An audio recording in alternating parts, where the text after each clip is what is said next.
Good evening, everyone. Let me call to order this meeting of the West Palm Beach City Commission. Today is Monday, December 11, 2023, and the time is 5 p.m.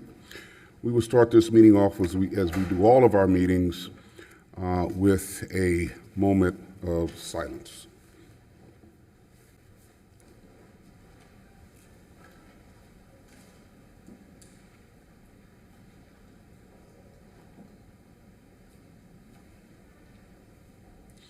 Madam President, can you lead us in the Pledge of Allegiance?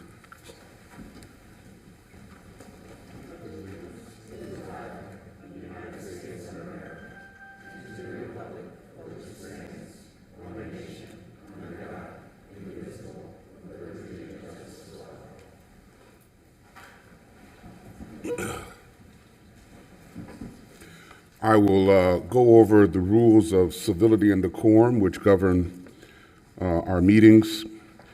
Officials shall be recognized by the chair and shall not interrupt the speaker. Public comment shall be addressed to the City Commission as a whole and not to any individual in the dais from the audience. Displays of anger, rudeness, ridicule, impatience, lack of respect, and personal attacks are strictly prohibited. Unauthorized remarks from the audience, stamping of feet, whistles, yells, and similar demonstrations should not be permitted. Please govern yourselves accordingly, as offenders may be removed from the meeting. Also, if you desire to speak on a particular item, you need to complete a comment card for each agenda item that you want to speak on, and that card should be completed with person's full name, address, and the numbered agenda item. If it's not correctly completed, then it won't be recognized. All right. Ms. Johnson, are there any additions, deletions, reorganization of the agenda? Was your mic on?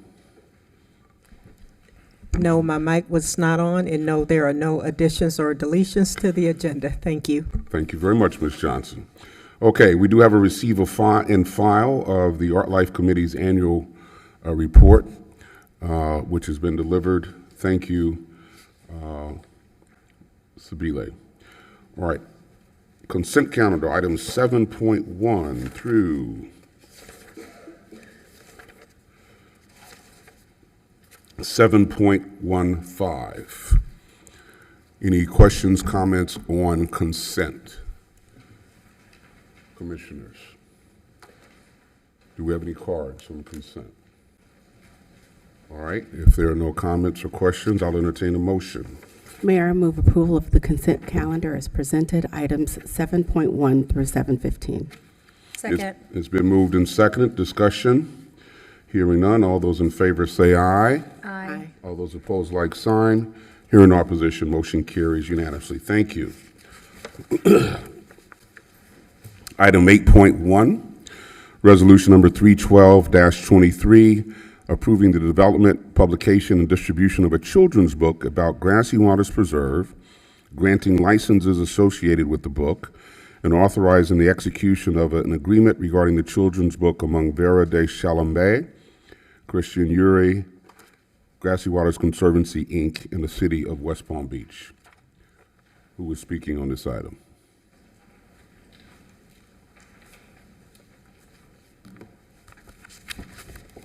So, good evening, Mayor, Mayor James, City Commissioners, and Administrator Johnson. For the record, my name is Victor Carosi. I'm the Utilities Director here for the City of West Palm Beach. The resolution this commission just moved, approving the publication and distribution of a children's book, Sam the Snail Kite, supports a mission of our Grassy Waters Preserve to provide a diverse educational nature experience. In fact, it was this educational drive that evolved into this book. Grassy Waters offers opportunities to be part of the Everglades ecosystem, canoe and kayak educational tours, walking tours, a mile-long boardwalk that takes you through the preserve.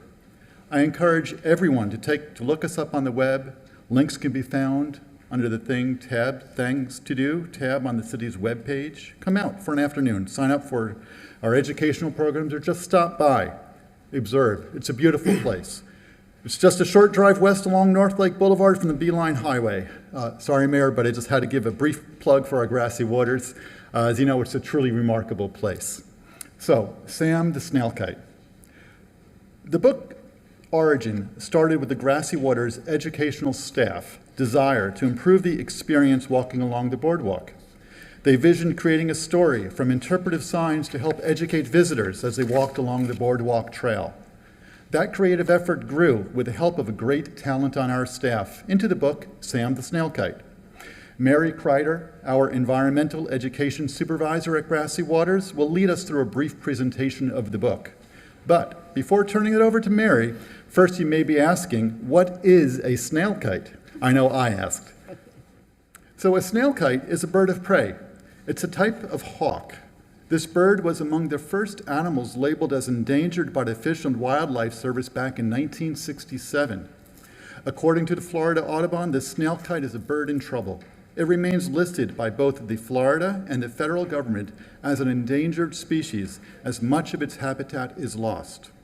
Its main diet of apple snails requires a careful balance of great water quality and water depth in a wetland area. Not too much water, not too dry conditions. We're lucky at Grassy Waters Preserve with our healthy ecosystem to have a population of this bird and its main diet of apple snails. Our mission to preserve and protect this ecosystem, as it is not only a habitat for endangered species such as a snail kite, but Grassy Waters serves as our drinking water supply. The better the ecosystem here, the better our water. And the best way to preserve both is through education and preservation. The more people understand and learn about the pristine conditions at Grassy Waters, we hope they'll understand our mission and help support our efforts to protect this ecosystem for our continued source of good water quality and preservation of endangered species. With that, may I introduce Mary Kreider, Educational Supervisor at Grassy Waters, and our book, Sam the Snail Kite. Thank you. Thank you, Victor. Good evening, Mayor and Commissioners. Let me just pull up our PowerPoint slides here so you can see some of the graphics from the book. So what we're proposing is the city's first children's book entitled Sam the Snail Kite and the Secret of the Everglades. The main purpose of the book is to encourage conserving water and preserving water quality by protecting Grassy Waters and the Everglades ecosystem. The author and illustrator for the book were part of our Grassy Waters talented team. So our author was Vera Derry-Chalambert, and our illustrator was Christina Yuri. Both are listening today. Vera is actually in the audience today, and Christina is listening to the broadcast. They're part of our everyday heroes out here at Grassy Waters and with the city. So for something like this with the project, we can't do it without partners. So we are proposing to work with Grassy Waters Conservancy and Florida Power and Light. They are willing to provide the first 1,000 printed copies of the book. And the start of this story really starts out at Grassy Waters and in the Everglades with Sam the Snail Kite. And as I mentioned, Christina Yore is the talented artist that created Sam the Snail Kite and that Everglades family that's throughout the whole story. And Vera, one of our Nature Center education assistants, really provided the narrative for the book, creating this whole story that we've put together. And how it develops is Sam is worried about his home, the Everglades, and he does live out at Grassy Waters Preserve as well. He's part of the endangered species, as Victor mentioned, and he's sad and scared and angry about this and wants to know how to help the Everglades and keep it from disappearing. It develops from there as he sets out to get help from his friends. All of his friends depend on the drinking water that the Everglades provides.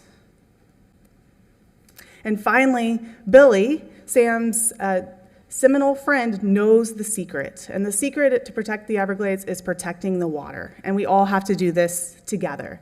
A special thanks to the Ahata Tiki Museum for advising on this book, and also for Pedro to represent the character of Billy.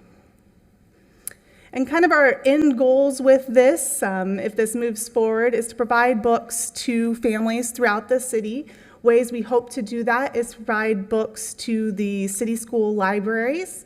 Also want to install a living story walk out at Grassy Waters so they can actually read the book as they hike our trails. And we want to make it available online and in our nature center for donation through our Grassy Waters Conservancy. Any questions? Well, thank you for that very enlightening presentation. I love the pictures. Any questions, comments, commissioners? Commissioner Ward? Just a comment. Thank you so much. This is exciting, and I can't wait to share this story with my daughter. I really appreciate you guys taking the time to do this and highlight such an important part of our city. Thank you. Any other comments or questions? All right, hearing none, I'll entertain a motion. Mayor, I move approval of resolution number 312-23. Second. Been moved and seconded. Any discussion? Hearing none, all those in favor of the motion say aye. Aye. All those opposed, like sign. Hearing no opposition, motion carries unanimously. Thank you again so much. Item 8.2, resolution number 322-23 approves as face of the city a large-scale sculpture titled Ripples by local artist Nestor Guzman to be installed at Echo Lake Park. Ms. Welter. Good evening, mayors, commissioners. Sibila Welter, Director of Arts, Culture, and Community Building. Okay. Nestor Guzman is a local artist, originally from Bogota, Colombia, and he was an artist that was selected and identified by the Art Life Committee. The neighborhoods surrounding Echo Lake Park had come to Art Life requesting if there was funding and availability for a sculpture that would further enhance their area. So where you see the arrow is a placement for the artwork. You can see that it's amongst the trees. That was identified near the path where the lake is. So what we did is we had the artist come out to several site visits. We invited key neighborhood associations to meet the artist. He, in turn, created 3 different examples of what a sculpture could be. And on Saturday, October 21st, we brought it to the community and we had a meet and greet. And the artist was able to represent the 3 pieces to the neighborhoods. And they actually, upon doing a Q&A with him, learning more about the practice of working with marble, they actually did the voting. So they chose Ripples, which is a large 8-foot sculpture made out of marble that will sit on a 1-foot by 6-foot base. So what he says is that the sculpture represents how we build community, how we treat one another affects us and our surroundings, creating a ripple effect. And that resonated with this neighborhood. So this was based on majority. And again, this is a different viewpoint. And it'll be the first piece actually in the collection that uses marble, which is interesting because the material itself predates even writing, so as a material for artists. So there you have. So the Art Life Committee is recommending to City Commission Ripples by Nestor Guzman to go into Echo Lake Park. Ripples, building community. So I'm going to go back to the picture because I like leaving it at the picture. All right, thank you. Thank you for that presentation. Questions? Commissioner Ward? Thank you, Sibila. I know it was discussed with the community event that potentially to get some sort of lighting. Have we looked into that any further? The lighting would have to go through the parks because it's a passive park and normally they don't light artworks in a passive park. They also have the hours that the park closes at dawn. Mm-hmm. There's also that we also discussed that the residents around the area might not completely appreciate lighting. The light. Okay, thank you. Any other questions or comments? Hearing none, I'll entertain a motion. Mayor, I move approval of resolution number 322-23. It's been moved. Is there a second? Second. Been moved and seconded. Discussion. Hearing none, all those in favor of the motion say aye. Aye. All those opposed, like sign. Hearing no opposition, motion carries unanimously. Thank you. Item 8.3, resolution number 332-23 approves the proposed art concepts of Amy Lincoln, Annie Morris, and Clip Collective for 575 Rosemary by the related companies to satisfy the public art requirement. 1% of the total construction cost is $880,000. Ms. Welter. Thank you.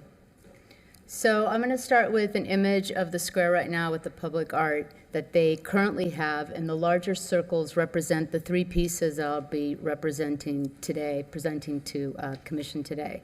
So you can see that there are several already in place, including our Yinka Shanabari piece. And we're going to start off with Amy Lincoln. She is going to create a large mural on a 5,000 square foot wall. And this piece is going to be amazing. It's a beautiful yellow sun, very positive messaging. The artist, it's interesting, she uses 3 colors plus white to create this, which if you look at the color palette, it's interesting that it's only those 3 colors. So you see here sun through leaves spectrum, and you see the size of the wall, and it's going to be very impressive. But again, it brings such a positivity to the site and to the city. And another angle, and you can see that the work will flow out into other parts of the building to create a sense of trail. Amy Lincoln is an emerging artist, so this is going to be her largest piece that will be created, and it's an exciting piece. And here's another angle, again, sort of giving it a surprise element to the work. The next piece is by Annie Morris. Annie Morris is mostly known for her sculptures, though she has other mediums that she works with. As you can see, in this one particular, it's called Stack 9 Ultramarine Blue. It's very precarious. This is about 9 feet in height, and these are all solid spheres made out of different, mostly bronze materials that she patinas and colors. And she does this intentionally. So at one point, they're very joyful with their coloring, but as you can see, it looks like they're about to topple over. So there's this balance in between of the surprise element of what could possibly happen. And here you see a little snapshot of her studio. And again, you can see the size of the piece in comparison to the individual. And this will sit right outside of 575 Rosemary. In this picture, you don't see it, but the Related is actually going to create a pathway so that viewers can experience it 360, and you'll be able to walk around the entire piece. And then the next piece that they're proposing is in the proposed archway it's an entry point into the square. It sits between Tommy Bahamas and Lululemon, for those of you who know the area. And it's Clip Collective. So Clip Collective does mapping and projection, and they're creating, this will be more of a nightscape piece. And let me see if I can give you a little sampling of this really quick, so you can get an idea of what the sensory experience would feel like. And it might not have sound, but that's okay. It's supposed to have sound also, but you get the idea of how the projection would work. And so whether you're walking into the square or outside back into your parking garage, you will definitely have an interesting experience.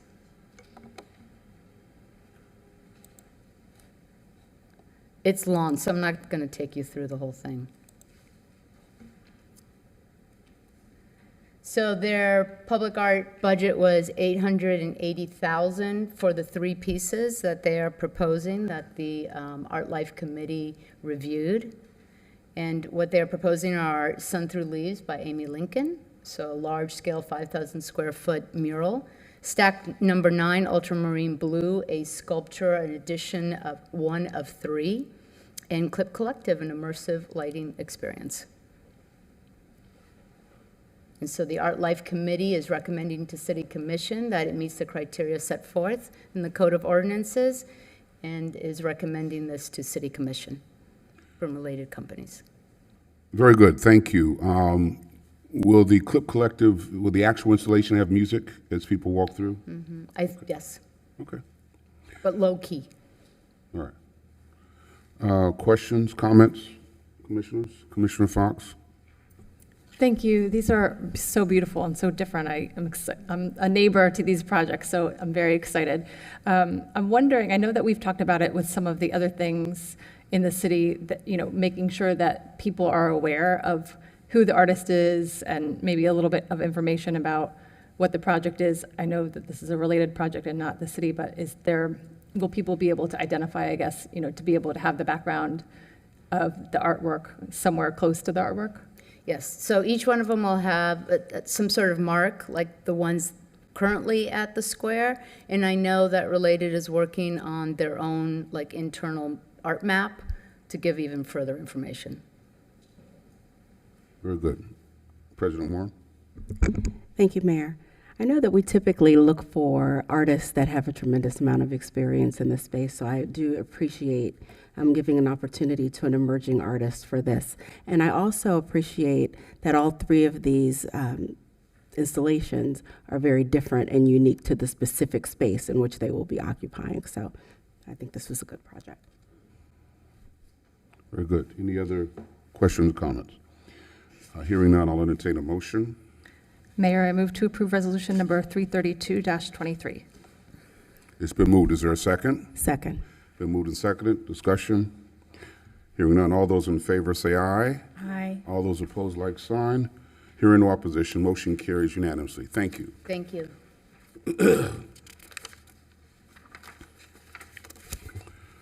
Item 8.4, resolution number 93-23, establishing the calculation for the historic preservation height bonus assessment applicable in certain sub-districts of the Northwood Mixed-Use District. Good evening, Mayor, Commissioners. Ann Hamilton, Historic Preservation Planner, presenting resolution number 93-23 for the Northwood Height Assessment. In 2018, Ordinance 4772-18 established certain height bonuses within the Northwood Mixed Use District, which gave developers the option to increase their building height by electing to utilize a bonus option. One of these options was to pay into the Northwood Preservation Fund, which funds historic preservation in the Northwood Mixed Use District. And specifically in this section of the code, it does say that the amount of the historic preservation height bonus assessment shall be established by a resolution of the City Commission and may be adjusted from time to time. Since these changes in 2018, no development has expressed an interest in utilizing this height bonus until now. City staff and CRA have met and come to an agreement on establishing a cost per square foot intended to reflect the market difference between the Northwood area, where the bonus is to be applied, and the downtown, where TDRs are typically transferred. Staff is therefore proposing to set the rate at $8.50 per square foot. This represents half the current rate, which is $17 per square foot, of the TDR rate in downtown. And these funds are intended to be used to provide for improvements and maintenance to structures in the Northwood Road Historic District. And staff recommends approval of this resolution. Very good. Thank you for that presentation. Any questions? If there are none, then I will entertain a motion. Mayor, I move approval of resolution number 93-23. Second. It's been moved and seconded. Discussion? Hearing none. All those in favor say aye. Aye. All those opposed, like sign. Hearing no opposition, motion carries unanimously. Thank you. Item number 8.5, resolution number 339-23, finding that city-owned property located at 815 Palm Beach Lakes Boulevard is not needed for city purposes, declaring the property as surplus, and providing the method of disposition to be negotiation of a conveyance agreement with the Sickle Cell Foundation. President Warren. Thank you, Mayor. I would like to take this time to recuse myself from discussion and voting on item 8.5, as I am an employee of the Sickle Cell Foundation. Very good. Thank you. Good evening, Mayor, Commissioners, Ms. Johnson. For the record, I'm Kimberly Spence, Assistant Director of Housing and Community Development, and I'll be presenting the item before you, which is the surplus and selection of a method of disposition for city-owned property located at 815 Palm Beach Lakes Boulevard. This property is more commonly known as the Jenkins House. The city acquired this property by tax deed sale, and it includes the Jenkins House as well as the adjacent city-owned parcel, which contains the Vickers House. For the purposes of this resolution, the intent of the city is to surplus and convey the parcel that includes only the Jenkins house, along with approximately half of the access drive and half of the parking area.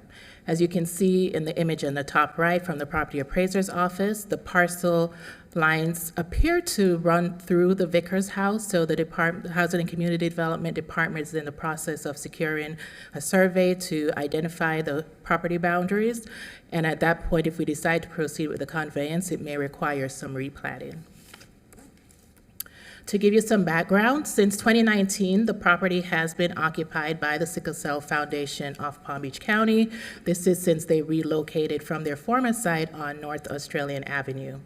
City staff has been negotiating a lease with the Sickle Cell Foundation for dedicated office space as well as shared space in the Eva W. Mack Community Hub, which, as you know, is the new location on the site, which is currently occupied by HCD's Community Services Division. As part of the ongoing negotiation, the Sickle Cell Foundation has asked us to consider their continued occupancy of the property at the Jenkins House. The foundation desires to continue to be prominently situated in the heart of the community that it serves and to be able to help lead the effort to revitalize and enhance that community. The foundation has expressed its intent to explore grants and other funding opportunities to repair the historic structure, which will help to enhance and beautify the space and the neighborhood. I'd also like to point out that it's not unusual for the city to engage in real estate transactions with nonprofit entities. We have several long-term leases with other nonprofits, as well as we've conveyed city-owned property in the past to other nonprofit entities such as the Urban League of Palm Beach County. In accordance with the Code of Ordinance, Section 231, prior to any formal negotiations for sale, lease, or exchange of city property, the City Commission shall make a legislative finding that the property is not needed for city purposes and to declare the property as surplus, as well as to select a method of disposition. The recommended method of disposition is in this case, is for formal negotiations with the interested party, the Sickle Cell Foundation. If this resolution is approved tonight, the next steps will be the city staff's continued negotiations with the foundation. If we do agree to the terms and conditions, we will return to City Commission for approval of a conveyance agreement, which will require 2 read-ins or 2 approving votes of the City Commission, and one of those votes must be by supermajority of the City Commission. So that concludes my presentation, and staff recommends approval of Resolution 33923. If there are any questions, I'll be happy to take those. And I'd also like to point out that the chair of the foundation and their attorney are here as well if you have any questions that you'd like to direct to them. Very good. Thank you for that presentation. Thank you. Any questions or comments, commissioners? All right, you did such a wonderful job. You have us speechless up here. If not, I will certainly entertain a motion. Mayor, I move approval of resolution number 339-23. It's been moved. Is there a second? Second. Been moved and seconded. Discussion. Hearing none. All those in favor say aye. Aye. All those opposed, like sign. Hearing no opposition, motion carries unanimously. Thank you. Thank you. Item 9.1, public hearing and second reading of ordinance number 5078-23, amending the definition of special event to specifically include large group feeding, adding a time to process a large group feeding special event application, providing for waiver of the permit application fee, and making other minor modifications. Good afternoon, Mayor and Commissioners. Arlene Frankenaro from the City Attorney's Office. This is second reading and there are no changes.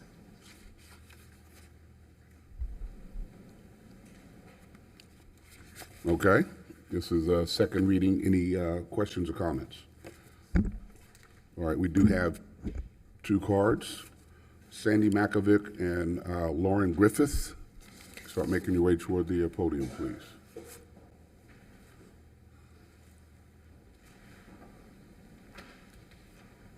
Sandy Makovic, West Palm Beach.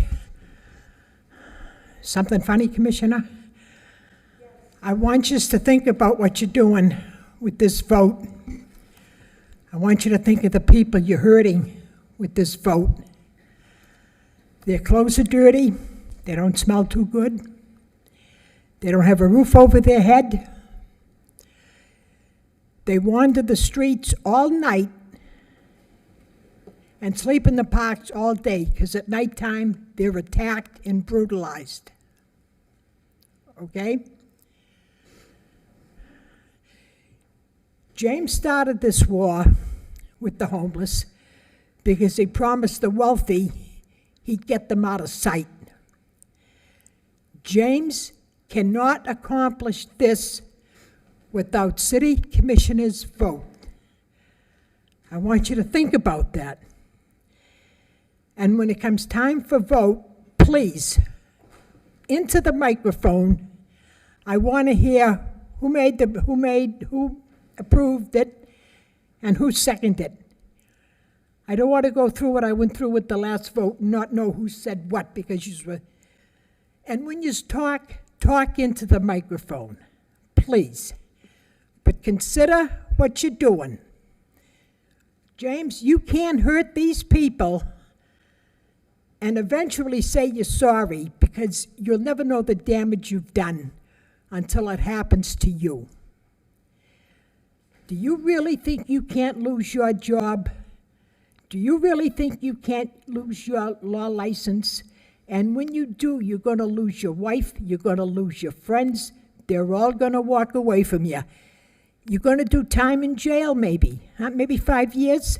So when you come out, you have no family, no home, no job, no way to support yourself, and you're hungry.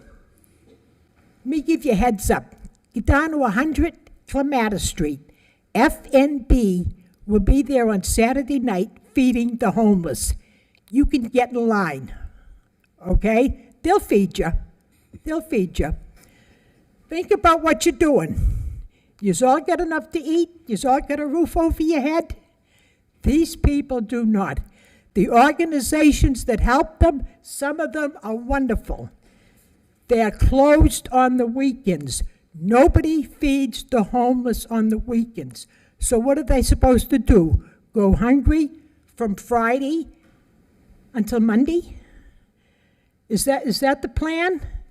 Is that what you're going to put in motion? They're hungry. So what?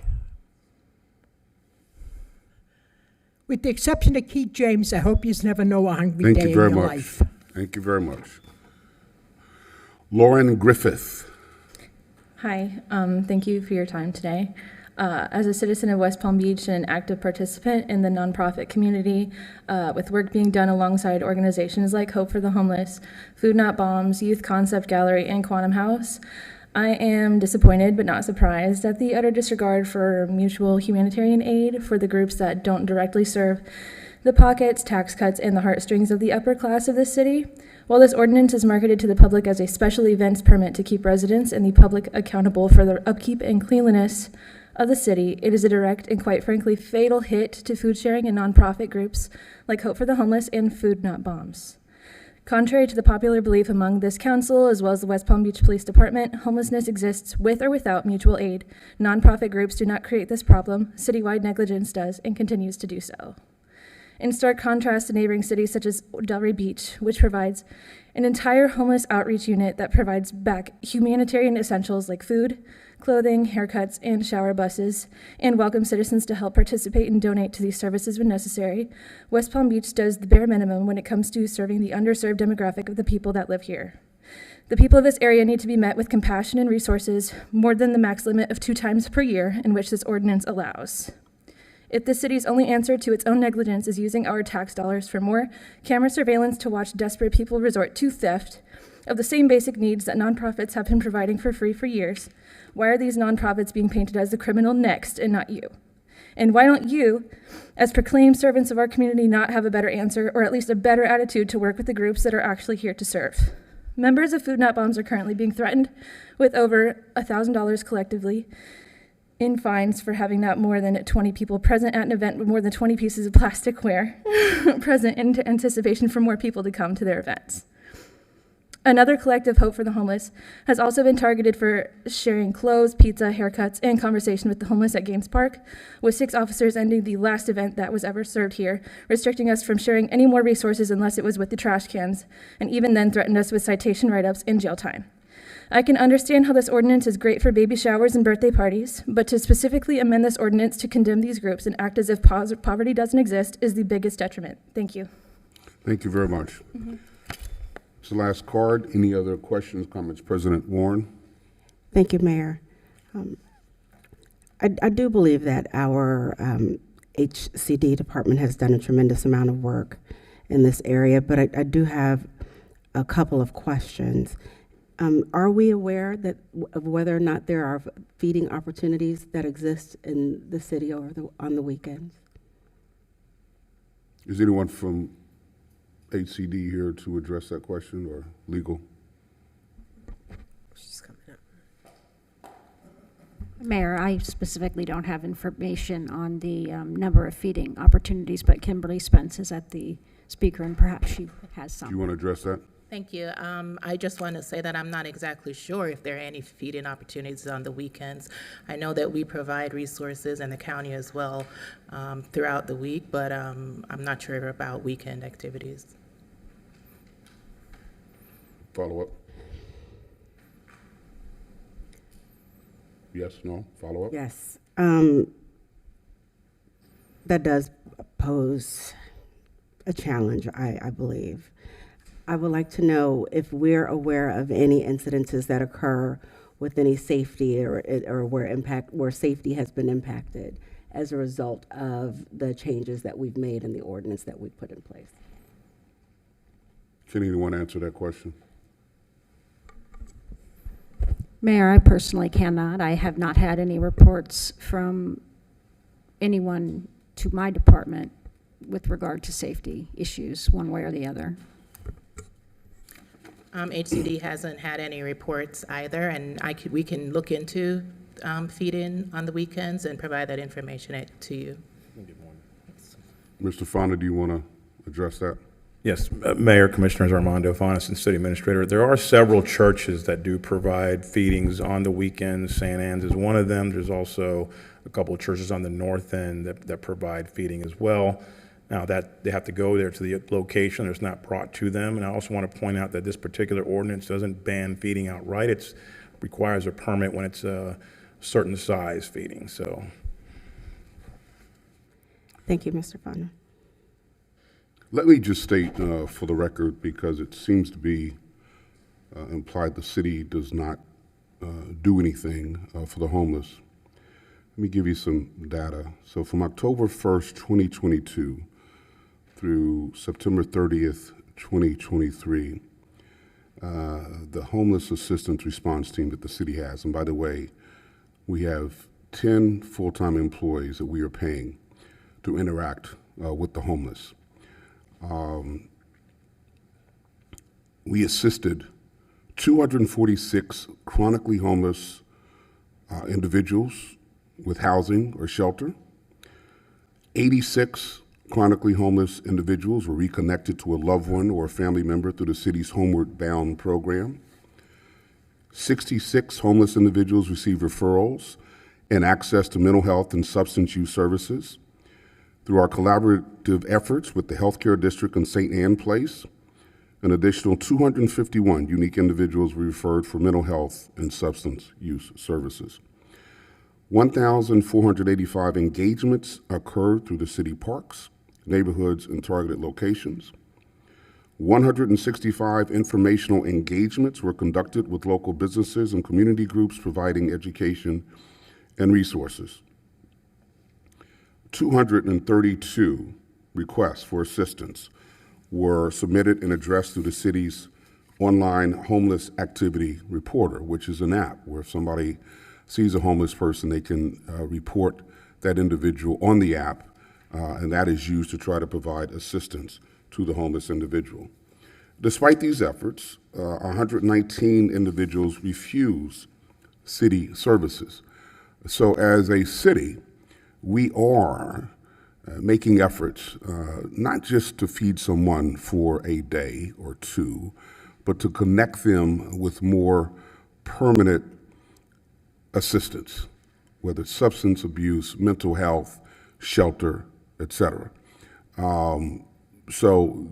This is data, and it may make some feel good if they provide a meal, but I go back to the old proverb. You can give a man fish and he can eat for a day.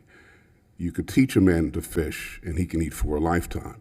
What we are trying to do is match these individuals with more long-term, supportive services, not a single meal here or there. And we will continue to provide these efforts to assist the homeless on a more long-term basis, not just providing a meal here or there.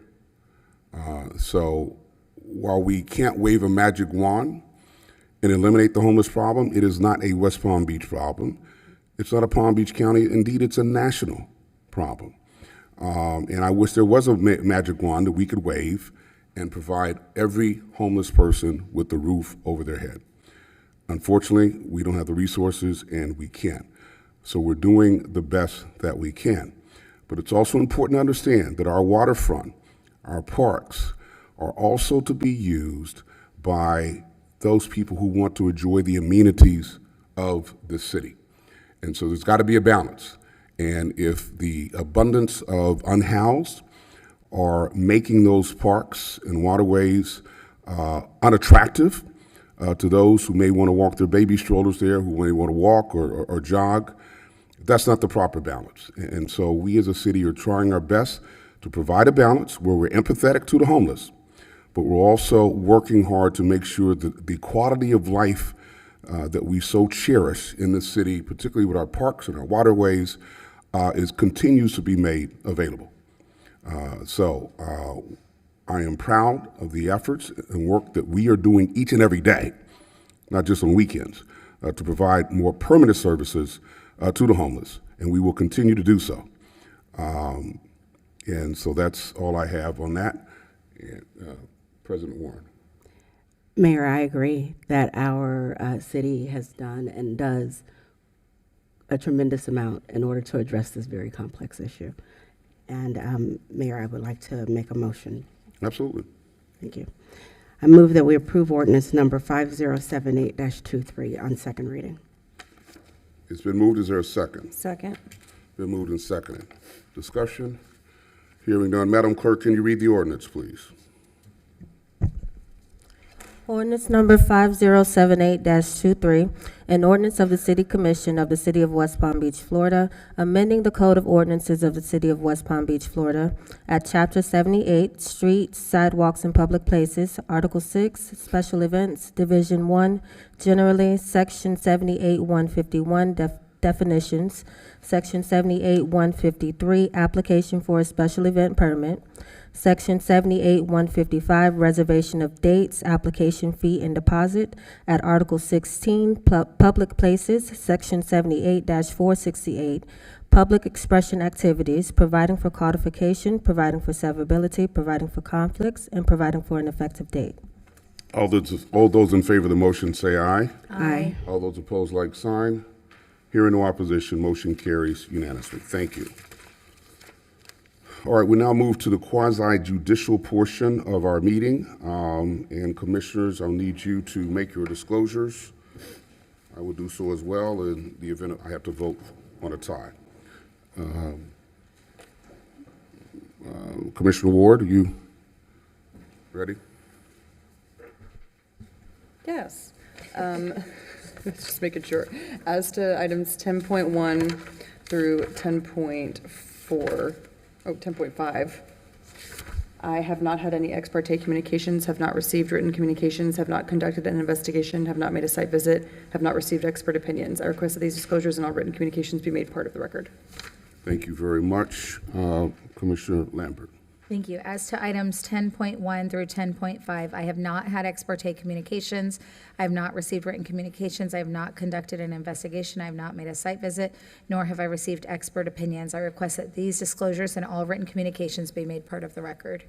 Thank you very much. President Warren. Mayor, as to matters 10.1 through 10.5, I have not had ex parte communications, not received written communications, not conducted an investigation, not made a site visit. I've not received expert opinions. I request that these disclosures and all written communications be made part of the record. Commissioner Fox. As to matters 10.1 through 10.5, I have not had ex parte communications. I have not received written communications. I have not conducted an investigation. I have not made a site visit. I have not received expert opinions. I request that these disclosures and all written communications be made part of the record. As I said, I'll make disclosures in the event I have to vote. As to items 10.1 through 10.5, I have not had ex parte communications. I have not received written communications. I have not conducted an investigation. I have not made a site visit. I have not received expert opinions. I request that these disclosures and all written communications be made part of the record. Madam Clerk, can you swear in all witnesses, please? Would everyone wishing to speak on items 10.1 through 10.5, please stand and raise your right hand?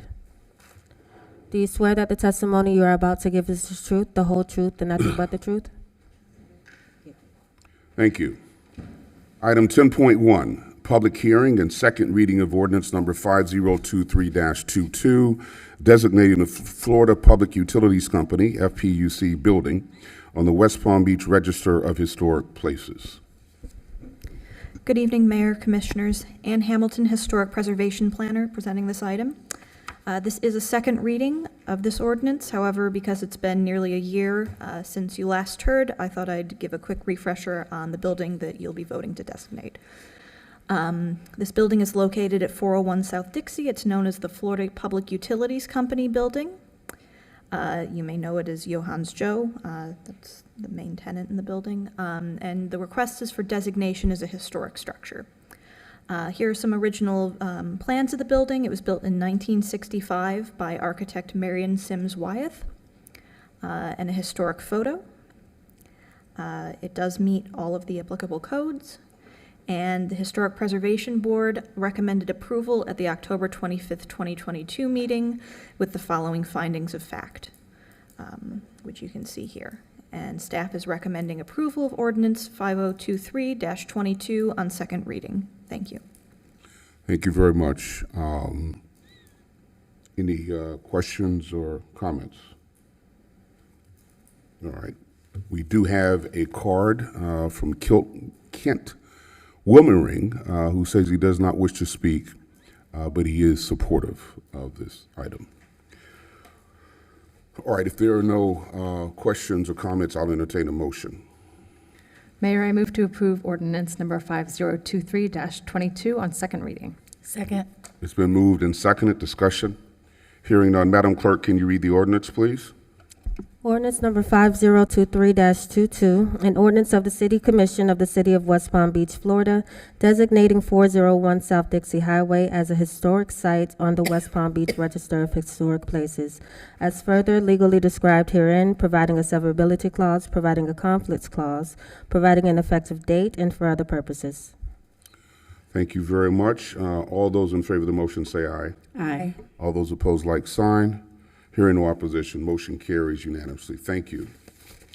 Item 10.2, public hearing and second reading of ordinance number 5077-23, designating the Locust House, 1225 North Sapodilla Avenue on the West Palm Beach Register of Historic Places. Good evening, Mayor, Commissioners. Ann Hamilton, Historic Preservation Planner. This is a second reading. There have been no changes since first reading. Very good. Thank you. Comments, questions, Commissioners? All right, hearing none, we do have a card on this item from Kent Wilmering. He does not wish to speak, but he supports this ordinance. All right, very good. If there are no questions or comments, I'll entertain a motion. Mayor, I move to approve ordinance number 5077-23 on second reading. Second. It's been moved and seconded. Discussion, hearing none. Madam Clerk, can you read the ordinance, please? Ordinance number 5077-23, an ordinance of the City Commission of the City of West Palm Beach, Florida, designating 1225 North Sapodilla Avenue as a historic site on the West Palm Beach Register of Historic Places, providing a conflicts clause, providing an effective date, and for other purposes. All those in favor of the motion say aye. Aye. All those opposed, like sign. Hearing no opposition, motion carries unanimously. Thank you.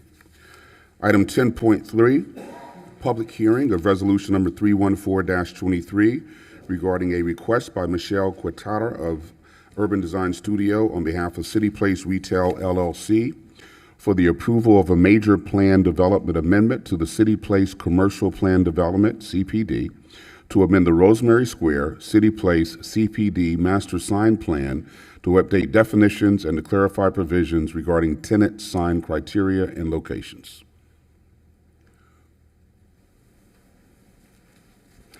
Evening, Mayor, Commissioners. Tyler Woolsey, Urban Design Studio, on behalf of the applicant. I have a brief presentation for you this evening. If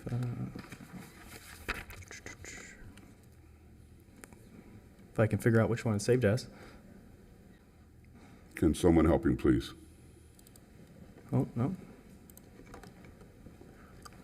You got it in there. It's that one right there. All right. Thank you. Thank you. All right, hold on before you start. Okay, now it's on our screens. Okay, very good. Good. All righty.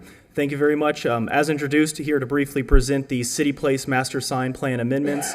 As you all are likely familiar, this is a living document that guides the sign regulations throughout City Place, otherwise known as Rosemary Square. The request before you tonight is minor amendments to that sign code, specifically some changes in Exhibit B, the definitions, minimum requirements, and procedures for signage, as well as Exhibit C, which specifically guides the regulations for tenant signage throughout the square. I will start off by saying that we've worked diligently with staff and closely with staff over the last year as this application has evolved, and they are recommending support of these modifications, as did Planning Board back in October. So you see here, I won't run through it, but you see there is a long history of this living document and amendments to this document. This is natural as, retail changes, the market changes, sign modifications are commonplace throughout, and signs evolve to, what the current style requires. And so in order to account for that, we made some minor changes. First, you see here in definitions, adding requirements and specificity to awning, canopy requirements, adding in a definition for trellis, relating that to the canopy requirements, adding in a new pergola definition and similar requirements there. And so essentially what you're seeing here is us more specifically defining the structures with which signs can be attached to and what requirements accompany those specific structures. Here you see some simple changes to the sign types that are permitted. So this is getting one layer more detailed. Specifically, we modified sign type 1, which is called in this sign code, and that is really primary wall signs. And so things that you see here examples of, those are things like your fascia, arcade, your canopy, and your arcade signage, pergolas, awnings, so forth. And then as well as updating the sign type 1B description, as mentioned before, to define and describe canopies and pergola structures that signs could be attached to. Going another layer, we specified some more mounting options, specifically for those canopy and pergola signs that were just mentioned, for those added definitions, as well as specifying arcade identity signage. And again, we added some definitions and some clarity to the temporary construction sign allowances throughout City Place, specifically allowing for temporary signage on construction fencing in a manner that you see here, and allowing for that temporary construction fencing with those signs to occur along the FEC Railroad right-of-way. Here you see an added definition and specification for a vertical building sign, which you see two examples of there. And so here this is an existing sign type that is permitted. We are modifying to allow it for storefront type 1 tenants in the City Place. Here before you see the amendment standards for a minor amendment in the city. As in working with staff, we comply with each of these. And I'm here to answer any questions you might have. Very good, thank you. Any questions for the applicant before we bring staff up? Okay, thank you very much. Mr. Schneider? Good evening. For the record, Eric Schneider, Principal Planner. I have nothing to add. I do have a PowerPoint presentation if you would like to see it, but There's nothing really more, and we support the case, and as the applicant said, the planning board did recommend approval. Very good, thank you. Any questions for staff? All right, hearing none, I will, any comments? All right, I'll entertain a motion. Mayor, I move to approve resolution number 314-23. There's a second paragraph there. This motion is based upon the factual testimony presented, the application submitted, the staff report, the recommendation of the planning board, and the findings that the amendment is consistent with the comprehensive plan and complies with the standards found in section 94-32 of the city's zoning and land development regulations. Second. It's been moved and seconded. Discussion. Hearing none. Madam Clerk, can you read the, no, it's a resolution. All those in favor of the motion, say aye. Aye. All those opposed, like sign. Hearing no opposition, motion carries unanimously. Thank you. Item 10.4, a request by John Schmidt of Schmidt Nichols on behalf of Center Park Mastermind LLC for a major amendment to the Center Park CPD with waivers from the city's zoning and land development regulations to allow for the construction of a 13-story, 155,765 square foot office building on property located at 1545 Center Park Drive North. Mayor, Commissioners, thank you. Cameron Ennis with Schmidt Nichols for the record on behalf of the applicant. So tonight we're presenting the Contemporary, which is a 13-story office building in Center Park DRI. Just a quick overview of what we're going to be going over. We'll have the location map first, future land use and zoning, our requests, the site and landscape plans. We'll take a look at the architecture, and we'll go over the waivers that are before you tonight. So just looking at where this site is located, we are west of I-95 on the east side of Australian Avenue, just north of Belvedere Road. You can see the site there in red, and we are located within the Center Park DRI. Taking a closer look, you can see the site here is 1.27 acres. Currently has an existing one-story office. And as you can see with this blue here, the site is actually a bit of a peninsula located between Australian Avenue and 3 canals there. And we'll get into that further a little bit later. So just taking a look at the future land use, it's currently commercial and is part of the Center Park DRI, as I mentioned. We're not proposing to change that. The same is true for the zoning. Currently has commercial plan development zoning, and it's not proposed to be changed. Taking a look at the existing site, there's currently a one-story, 12,000 square foot office building on it. And our requests tonight are a major plan development amendment to redevelop the site with a 13-story, 156,000 square foot office building. And we have 3 waivers before you for setback reductions. So taking a look at the site plan here, you can see the building area here is 156,000 square feet, as I mentioned, and 13 stories. We have 446 parking spaces, which is 1 over the minimum requirement. You can also see in blue here those canals that surround the property. Here you can see the open space that surrounds the property. We do meet the 60% minimum, or maximum building coverage, and we also have 37% landscape area that we're proposing. Taking a look at our landscape plan, we are saving quite a few trees on here. So there are 48 existing mature canopy trees, and you can see some examples of those at the bottom of the screen here. And we're proposing to preserve 31 of those and relocate 4 of them. Let's take a look at the architecture here. So this is the property looking at it from the south. So as if you were driving into the site from Center Park Drive North. Here it is looking at it from across the canal to the west. And here it is if you were looking at it from Australian Avenue.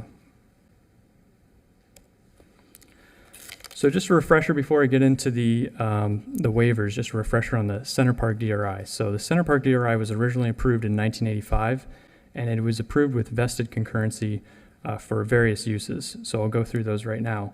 It was originally approved for 572,000 square feet of office, of which you can see in blue here, 330,000 square feet of that has been built. Here in red, you can see it was approved for 382 total hotel rooms, of which 235 have been built. And finally, we have 570 approved dwelling units that are vested, and 477 have been either built or approved, you can see in green. So, and finally, 20,000 square feet of commercial was approved, but none of that has been built. So in our case, we have an office development with our request tonight. And so there's 241,000 square feet of office space available to build. And as you saw in this image here, a lot of the DRI has already been built out. So ultimately, the only place to do that is to go up and with redevelopment. So that's what we're here to do tonight. So that gets us into the waivers. So the city's requirement for setbacks is, for front setbacks, you have to have 20 feet of setback plus 6 feet for every 10 feet of an additional height above 60 feet. The same is true for side setbacks. It's 15 feet standard plus 6 feet of additional setback for every 10 feet in height above 60 feet. So in the case of our 13-story building, we would require 92 feet along Australian Avenue and 87 feet along the sides on the west and east side. Our proposed setbacks are 13 feet at this little corner here along Australian, and then 5 feet along the west side and 16 feet along the east side. And again, a lot of this stems from staff support for urban development context, which try to bring the building up to the street and create more of a landmark structure that meets the street. So those are our technical setback requirements, but what are the actual setbacks? The actual setbacks here, due to this site being a peninsula, as I mentioned, there's no more than, nearest building is no closer than 100 feet. As you can see here, these are the dimensions to the nearest properties to this site. There's also a podium design. So the lower portion of the building is 88 feet, and that is the podium.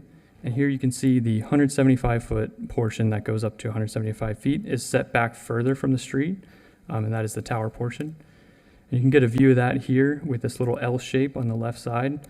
You have the 88-foot podium, and you have the portion of the tower that reaches 175 feet. So the Center Park DRI, as I mentioned, was created as a suburban development. The city today promotes a urban development pattern where buildings should be closer to the street and address the street, and parking and circulation should be hidden. There's also been other waivers approved in the DRI. At 1500 Center Park Boulevard, there were 4 waivers approved, and 1885 Center Park Drive, there were 5 waivers approved. And these were also the result of that urban development pattern that we see with bringing the building up to the street. And finally, there are other tall office towers in Center Park. 1400 Center Park Boulevard was built in the 1980s, and it is 10 stories. It has a 45-foot front setback currently. With current code, it would have to be approximately 60 feet or greater. And same thing with the side setback. It has 35-foot side setback, and with current code, it would have to be 55 feet or greater. And standard for code compliance, we meet all of these. And again, with the site plan approvals standards, we meet all of those. We appreciate your consideration of approval. We're in agreement with conditions 1 through 6 on the staff report. We have support from staff, and we received unanimous recommendation of approval from Planning Board. Request this testimony be entered into the record, and our team is here to answer any questions you may have. Thank you. Thank you very much. Any questions for the applicant before we bring up staff? Commissioner Fox. Thank you so much. It looks like a beautiful project. I'm wondering if you can go back to, I think it was slide 12 or 13, where you were talking about the square footage, I guess, allowed in the DRI and what has already been built. Yep. I just want to understand, you're not asking for building more than that is already allowed? Correct. Yeah, correct. So this is just an FYI, this sort of the screen? Yeah, we'll be utilizing part of this 250 or 41,000 square feet. Okay, got it. Thank you. Yep. Very good. Any other questions for the applicant before staff? Okay, let's bring staff up to.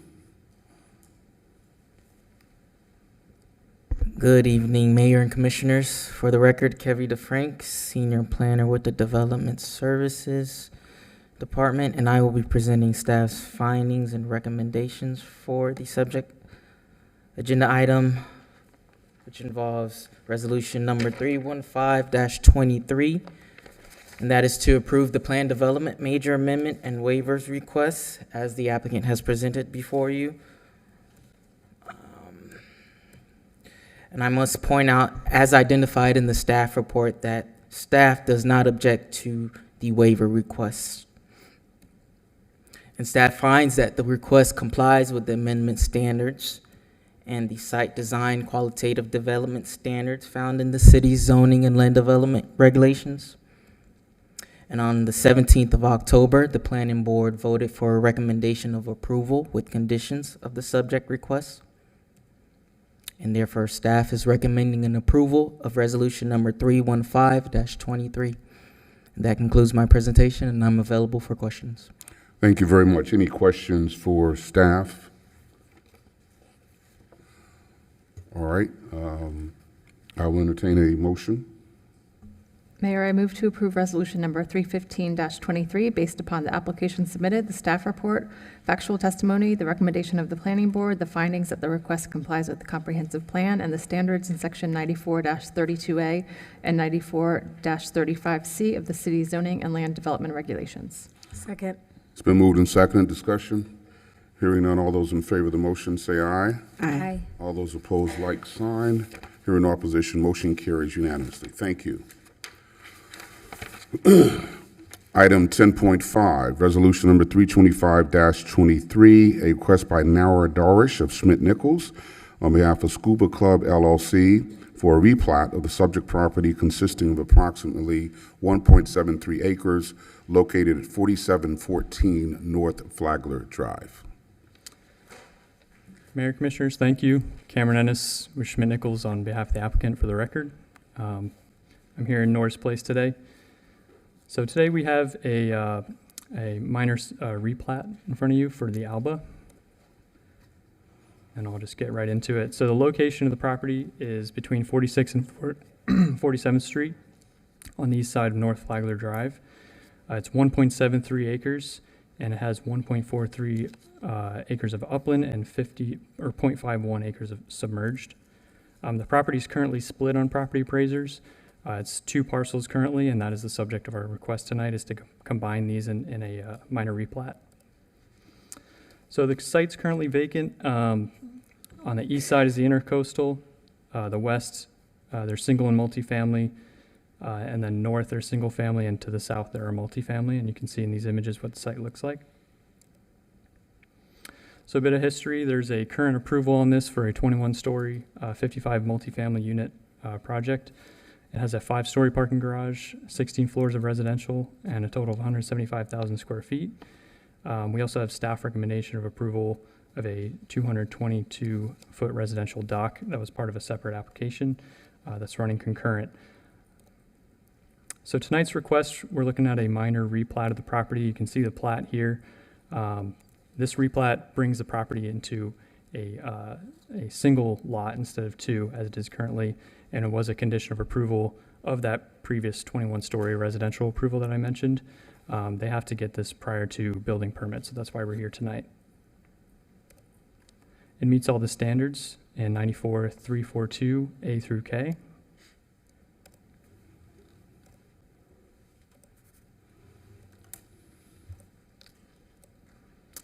And with that, we thank you for your time and appreciate your consideration of approval. Thank you. Thank you very much. Any questions for the applicant before we bring staff up? Okay, staff?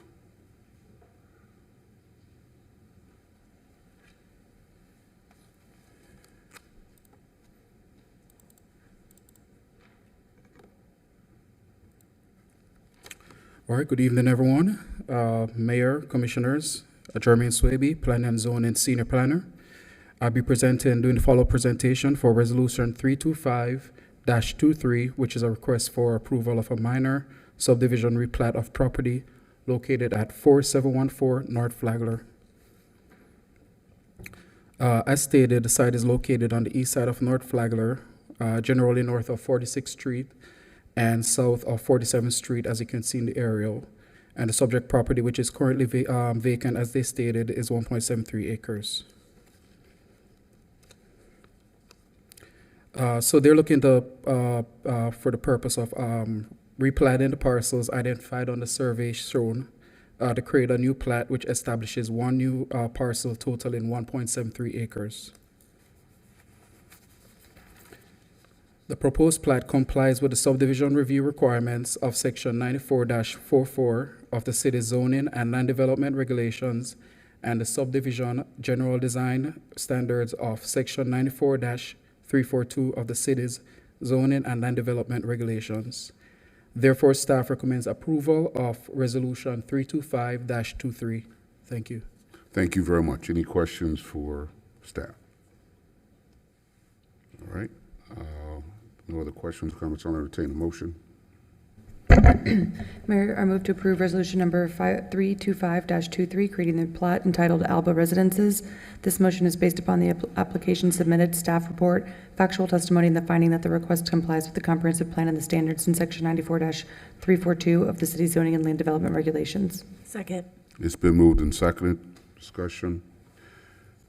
Hearing none. All those in favor of the motion say aye. Aye. All those opposed, like sign. Hearing no opposition, motion carries unanimously. Thank you.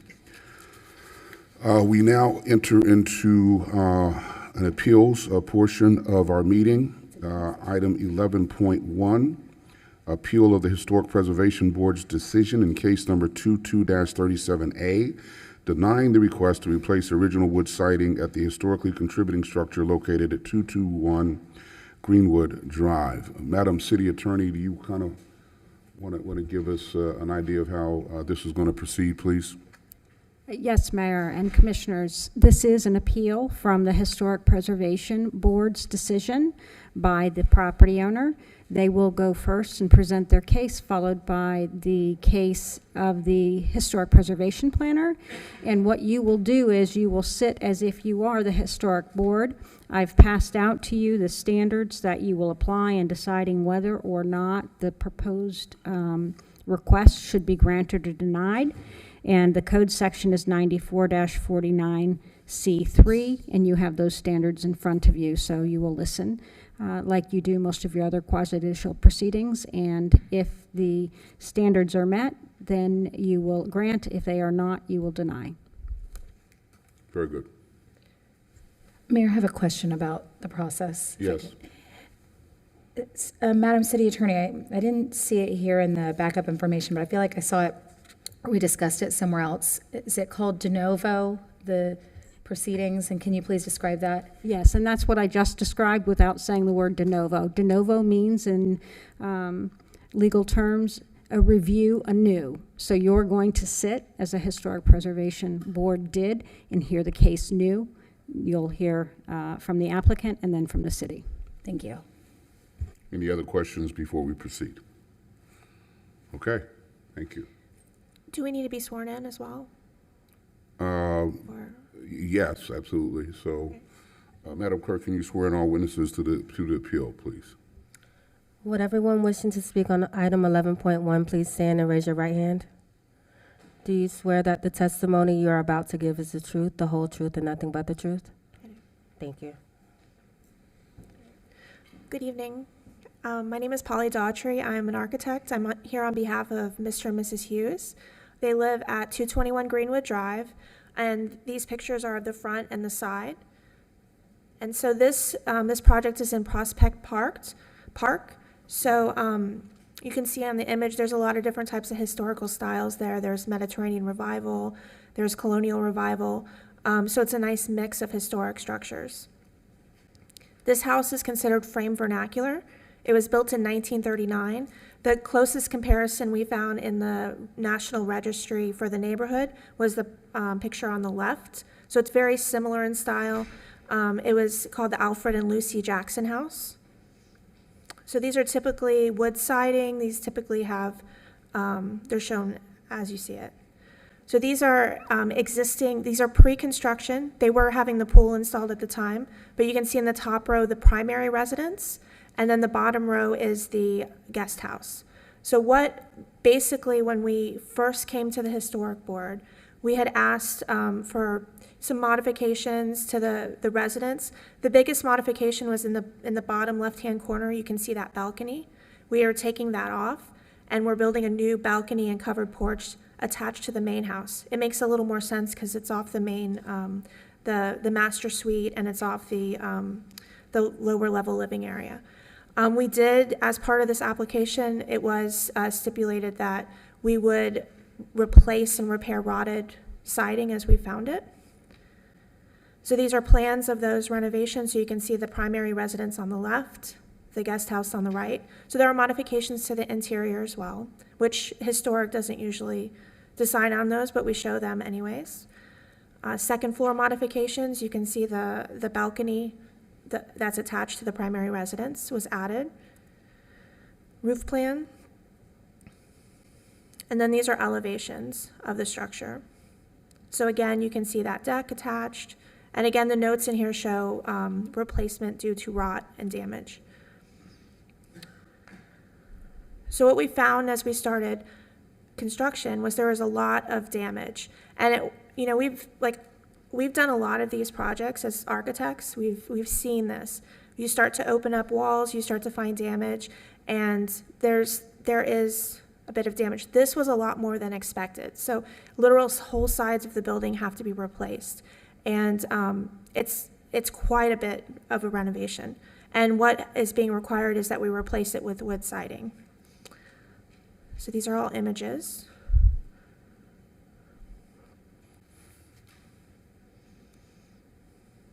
So what we were requesting is to replace the wood siding with something more durable, something that's going to last a bit longer. We're proposing either the hardy board siding, which you'll see on the left, or the horizontal stucco siding.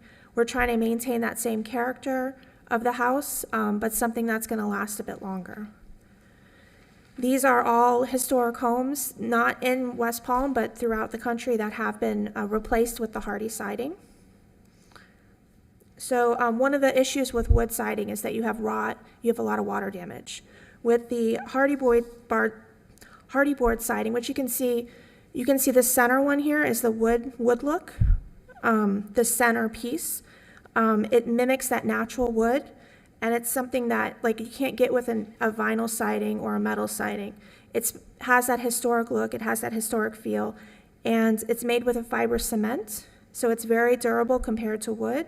It's insect resistant, fire resistant. It's not going to warp or rot. And it's more sustainable. Hardy board lasts for 50 years. We're really trying to keep building materials out of the landfills. So since 90%, according to the EPA, 90% of our waste that's in the landfills is due to construction waste. And it's low in toxicity. It's made of cement, sand, wood, fiber, and water. And since this resilience and this ever-changing climate is a priority in the city, hardy board is more resistant to flood and wood damage. So I'm going to pass this over to Tyson. He's the contractor, and he's also going to talk a little more about the damage they found.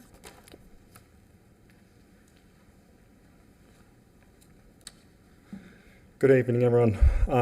So the main part from me on this is we weren't really touching a lot. Could you state your name and address for the record, please? Sorry, Tyson White is my name, general contractor.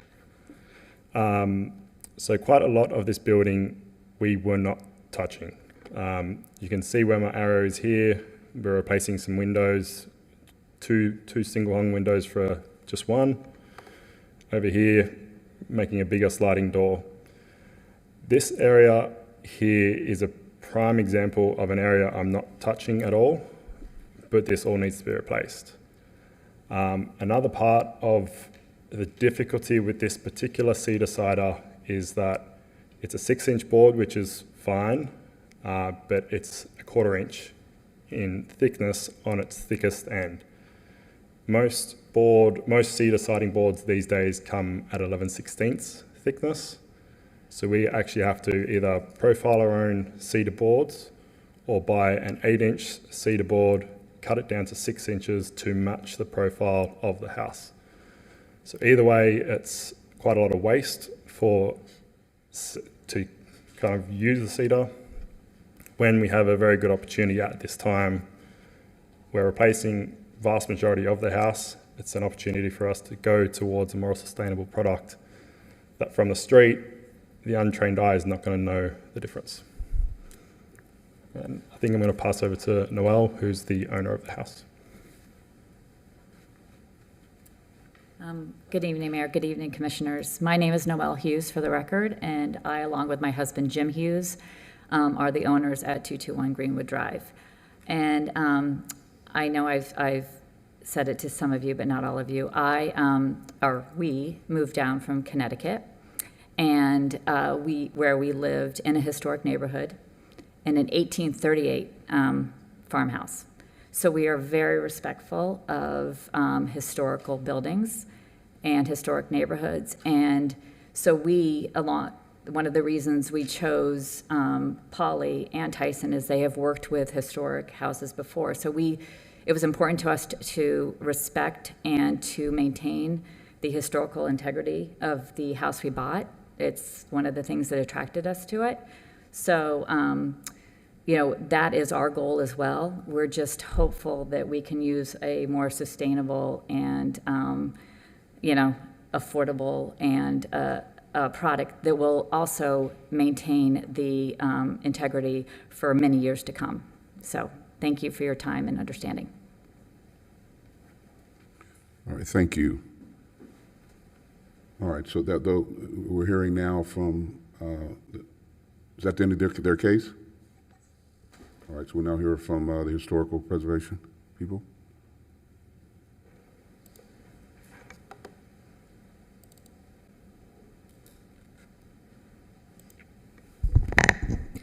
Good evening, Mayor, Commissioners. Ann Hamilton, Historic Preservation Planner, presenting this case at 221 Greenwood Drive for an appeal.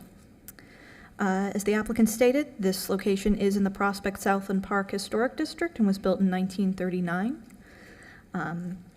The request is for replacement of existing wood siding with stucco to imitate wood siding. As the applicant indicated, evidently they are now interested in also pursuing a hardy board siding. However, as I'll explain, the design guidelines for historic preservation only permit replacement in kind with wood siding. These are the photos that the applicant showed of the house in its existing condition, which does show some rot on the existing wood siding, which I can show you here. So as an overview, the design guidelines for West Palm Beach, which is incorporated into our ordinance, state that when deteriorated, damaged, or lost features of a historic building, such as wood siding, need repair or replacement, it is best to use historic materials. This would be wood siding.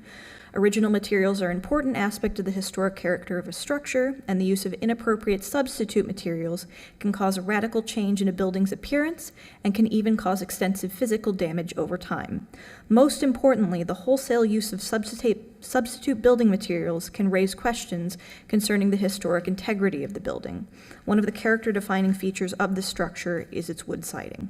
Only 4 circumstances warrant the consideration of substitute materials: the unavailability of historic materials, wood siding is still readily available today; the unavailability of skilled craftsmen, this is not the case; inherent flaws in the original materials, this is not the case; or code-required changes, also not the case.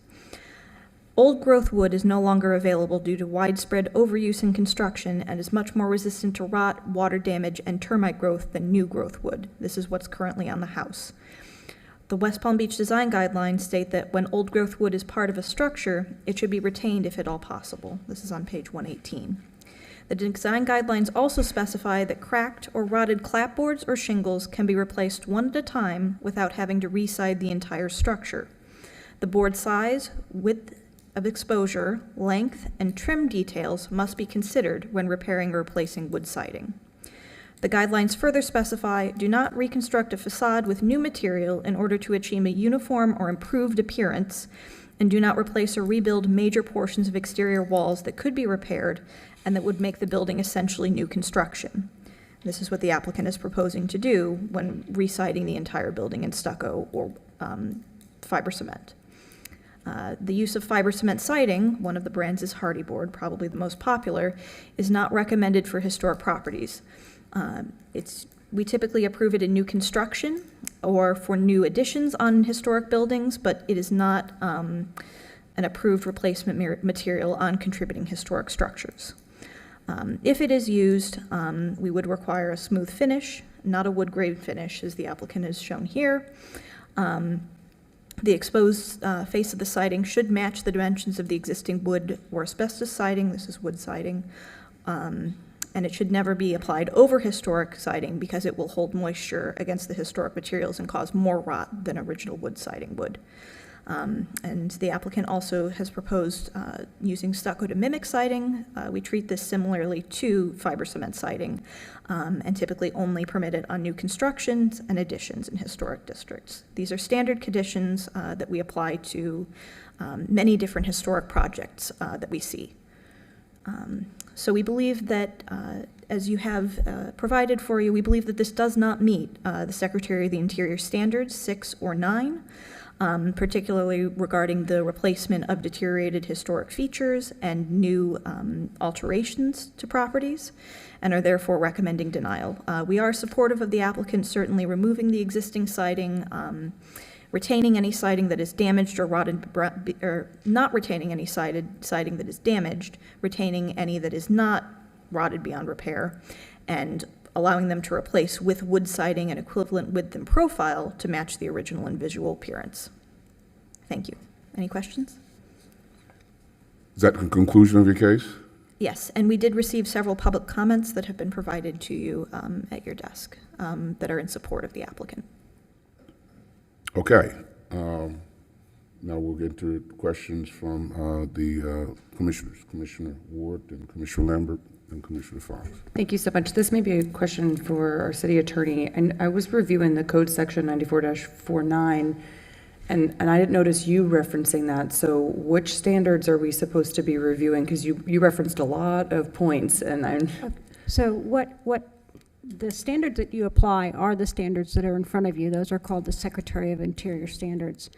What staff has presented are guidelines that are also followed in interpreting and applying those standards. They're guidelines. They're not the standards themselves, but guidelines that you can consider in applying the standards that you have. Thank you. Mayor, follow-up? Yes. Okay. And so for your purposes, when you were reviewing this, so they didn't present the Harding Board at the historic preservation, but you're saying even if they had presented it, your decision would have remained the same? Correct. We treat them essentially similarly. So I guess I'm trying to understand if the point is to view things and say, hey, this looks historic, and other than going up and touching it, why Harding Board? I understand the stucco, and maybe you can make it look like that, but you said that it's not approved if you can't, that's just not approved, but you can't tell the difference. But then you also said that even if it was, you'd have them do a smooth finish versus the one that looks like wood that would match the original. So I'm just curious where that rationale comes from. Correct. So actually the smooth finish replicates original wood more closely than the wood grain that they've shown here. That is a requirement that we use typically on new construction buildings. So we do allow the use of hardy board in historic districts. We don't allow it on existing contributing structures. So that's why I guess we do have a provision for the use of hardy board. That's why I've cited it here, but it in this case doesn't apply necessarily. Further follow-up? Well, I have more questions, but I didn't know if you wanted to go because they're not really following. Let me move down and then we can circle back. Commissioner. So when I look at the code section, it says distinctive features, finishes, and construction techniques or examples of craftsmanship that characterize a historic property shall be preserved. Again, I say, what is your characteristic if you cannot tell the difference between the fake wood and the real wood, other than going up and touching it? So generally, in our view, the hardy board doesn't read the exact same as the wood. You would be able to see some difference. Kind of the texture of the material will be different. Will you be able to see, directly from the street? Maybe you wouldn't exactly identify that it's a different material, but you would probably be able to identify that it's not the original wood material. Okay. And then as far as the other subsection F, where it says, where the severity of deterioration requires replacement of a distinctive feature, the new feature shall match the old in design, color, texture, and other visual qualities, and where possible, materials. Where possible, is that a reasonable standard? Is it, we are balancing, obviously, I'm in support of historic, I'm surrounded by historic homes in my neighborhood, but there's also, preservation when it comes to environmental issues, finding the wood, sourcing the wood, and also making sure that our residents aren't paying costly when there is an alternative. So I'm just curious, what is that standard? Is it reasonable? Or? So I believe that the way that where possible is intended to be treated, it's in further detail in the design guidelines, but that's more intended for situations where, for example, a house has asbestos siding. We're not going to require someone to replace their asbestos siding with asbestos because, that wouldn't be a reasonable requirement. That's not available today. It's not a good building material. But in this case, where wood is still, a building material that is used widely, that is widely available, I believe that, it's a little bit more reasonable to request that people do replace their wood siding in kind. My final question is just to confirm, and maybe it's from the applicant. So if we were to move forward and agree to the substitute material, it would be automatically that they're replacing everything, not just they've noticed is damaged. I believe that's what the applicant is requesting. I would ask for her to clarify maybe. Yes, it would be for the entire residence, since there's a significant amount. Okay, Yeah. including that trim part, because you mentioned that trim is required for it to be wood, or? Like the decorative trim on the front? I mean, we can't do that in Hardy at all. It has to be, it has to be milled. Fortunately, it's not like some of the houses have all this gingerbreading, but it's just around the front, so that would have to be fabricated. Okay, thank you. All right, Commissioner Lambert. Thank you. I'm glad to have an attorney go before me and ask. Those are all the questions I had as well, but she asked them much more eloquently. Really, I guess what I am struggling with is I understand, and I'm reading the Secretary of Interior standards, and that the overarching goal is maintaining the style and character of the historic property and to preserve that, but also, ensuring that this is a safe, structurally sound, sustainable project. So, Commissioner Ward asked all the right questions, and I'm just still contemplating the answers. So thank you so much for those answers. Commissioner Fox. Thank you. I think most of my questions were answered also. I guess one question I have is, when is the last time, or when did we update the guidelines that you're referencing? I think this is maybe the second or third time that something similar has come before us. That my question is that, we have so many different environmental issues that maybe weren't so prevalent however many years ago. Mm-hmm. And so while I understand that we have so much character in these historic properties, and I don't want to lose the character by, making a decision that then, every home comes to us and says that they want to make changes, and then, it changes the entire historic character. But on the other hand, looking at some of these building materials that aren't as sustainable, aren't as weatherproof, should we be looking at guidelines for our city for our own benefit, just for the future of what we know is, the new norm? I think in terms of some of these guidelines, like to tell someone to put one of these kind of materials on that we know is not going to last very long, and maybe even less so than it used to because of all the weather elements. I mean, should we be reestablishing some of the guidelines for the new environment we're in? And I guess, when is the last time that we have looked at the guidelines for that kind of thing? Yes, great question, actually. So our current design guidelines do date to 2005. They are quite old. The good news is we actually have, I believe, $50,000 in the budget in the coming year to update our design guidelines. So I think sustainability is probably one of the top areas of concern for historic that we certainly will want to incorporate into a new design guideline handbook when we do come out with that. But we are still in the beginning stages of that process. And these are the guidelines that were in place at the time this matter came up for consideration. Yes. And presumably the owners had notice of the guidelines. Yes, and they did originally, on the first round of approval, this came before us in May of 2022 and June of 2022. They did agree to replace this siding with wood. I think they, after further work, decided to come back in September of this year to the Historic Preservation Board for reconsideration of that particular matter. So they initially agreed. Yes. And then now they're asking to no longer be held to that agreement. Yes. Interesting. Well, let me go to President Warren first. She hasn't had a chance. Thank you. I think we all had the same questions, and it's in reference to item 6, the Secretary of Interior standards.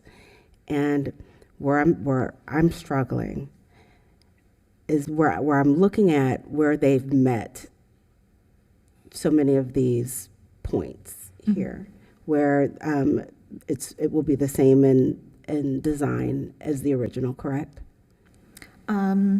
Largely, yes. So largely, it will be the same in design, and the differences would not be significant enough to the eye that we would be able to say that there is a compromise in the historic aesthetic. It's difficult to say. I think it would depend on how trained the eye of the person looking at it would be. For example, looking at the samples that they've provided here is probably the best way to judge.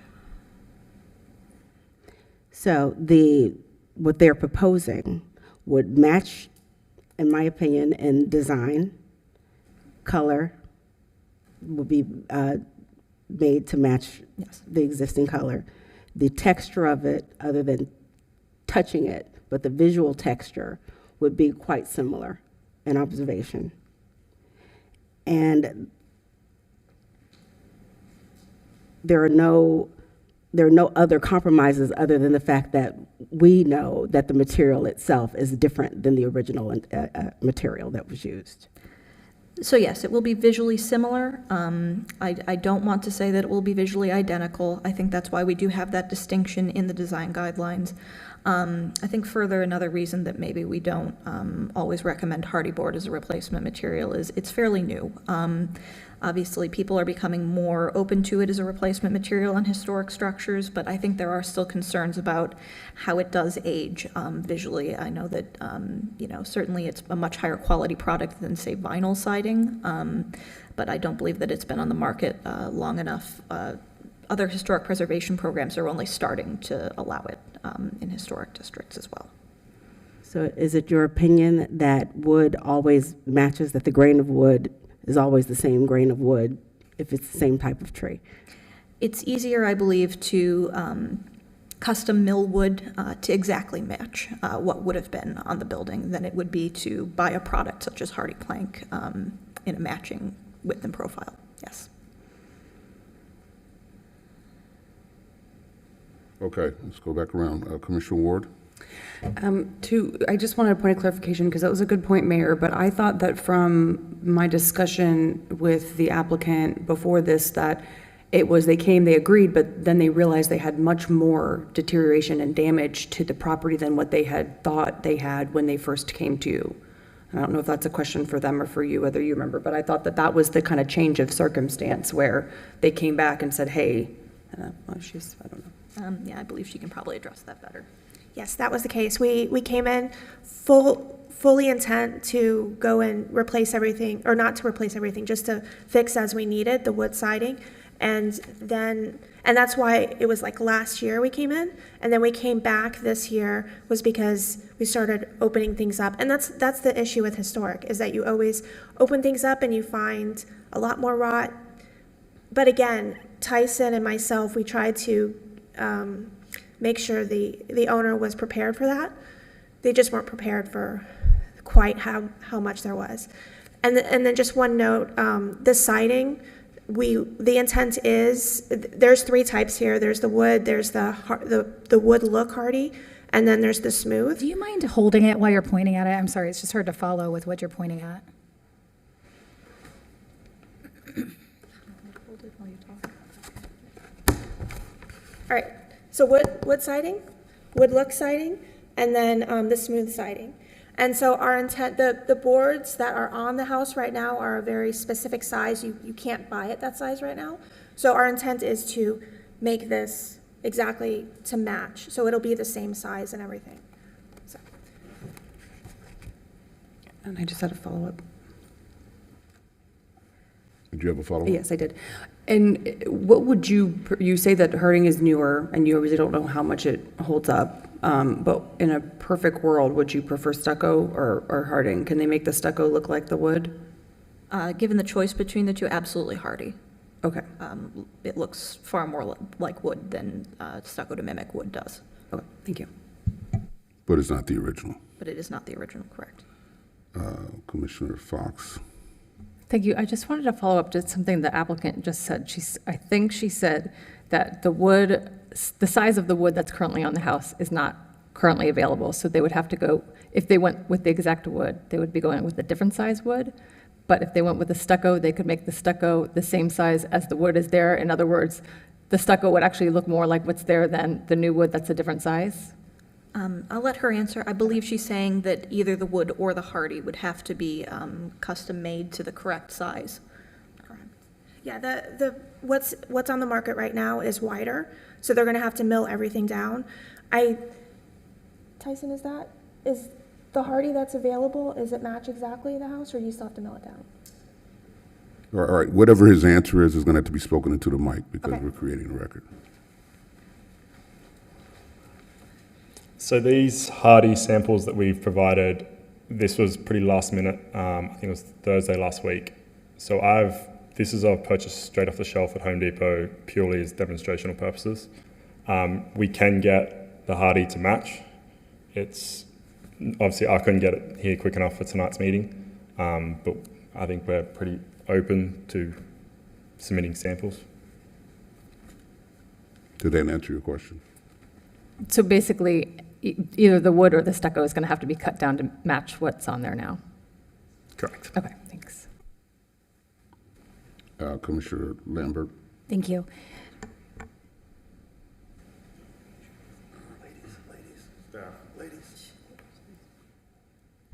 Hi, Anne. Sorry. So should this board today approve this, what is the process? Because now I'm hearing discussion that what's presented today isn't exactly it. And, you know, one of the things that I think we're discussing is that we want to make sure that whatever is proposed and approved maintains the characteristic of the historic nature of the house. So what is that step? I believe certainly if the commission were to choose to approve this today, whether really regardless of the material that's chosen, they could certainly specify that staff, review and make sure that the correct material at least matches the width and profile of the current siding. So whether that be wood, whether that be hardy or stucco. Does this open a door from a precedent standpoint? You know, if we make this exception in this particular case, doesn't that open the door for the next person who has a similar situation to basically say, well, you let them use a different material, I want to use a different material, and there we start going down that slippery slope. A historical home, I guess you kind of take it as you find it, and whatever those issues are, you still, in my view, you still need to abide by the guidelines which govern that. And though it may be more expensive, that should not be the governing factor. I certainly relate to the discomfort, the fiscal discomfort, but you're dealing with a unique animal here when you're dealing with the historic home, and we, as a city, have a desire to maintain the integrity of those homes and not use, fiscal convenience as an excuse for getting out of the obligations that are imposed by the guidelines. If we do that, then I think we open up a door which could be unfortunate, and we set a precedent that could be unfortunate. Other questions? Madam City Attorney, you Certainly.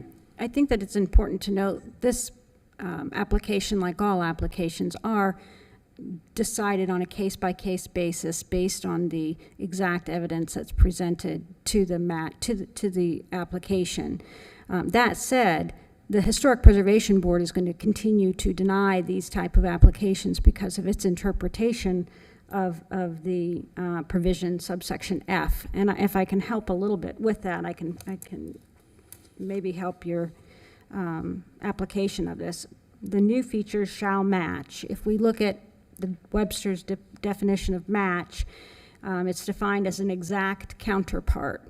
So it shall match in design, color, texture, and other visual qualities, and where possible, materials.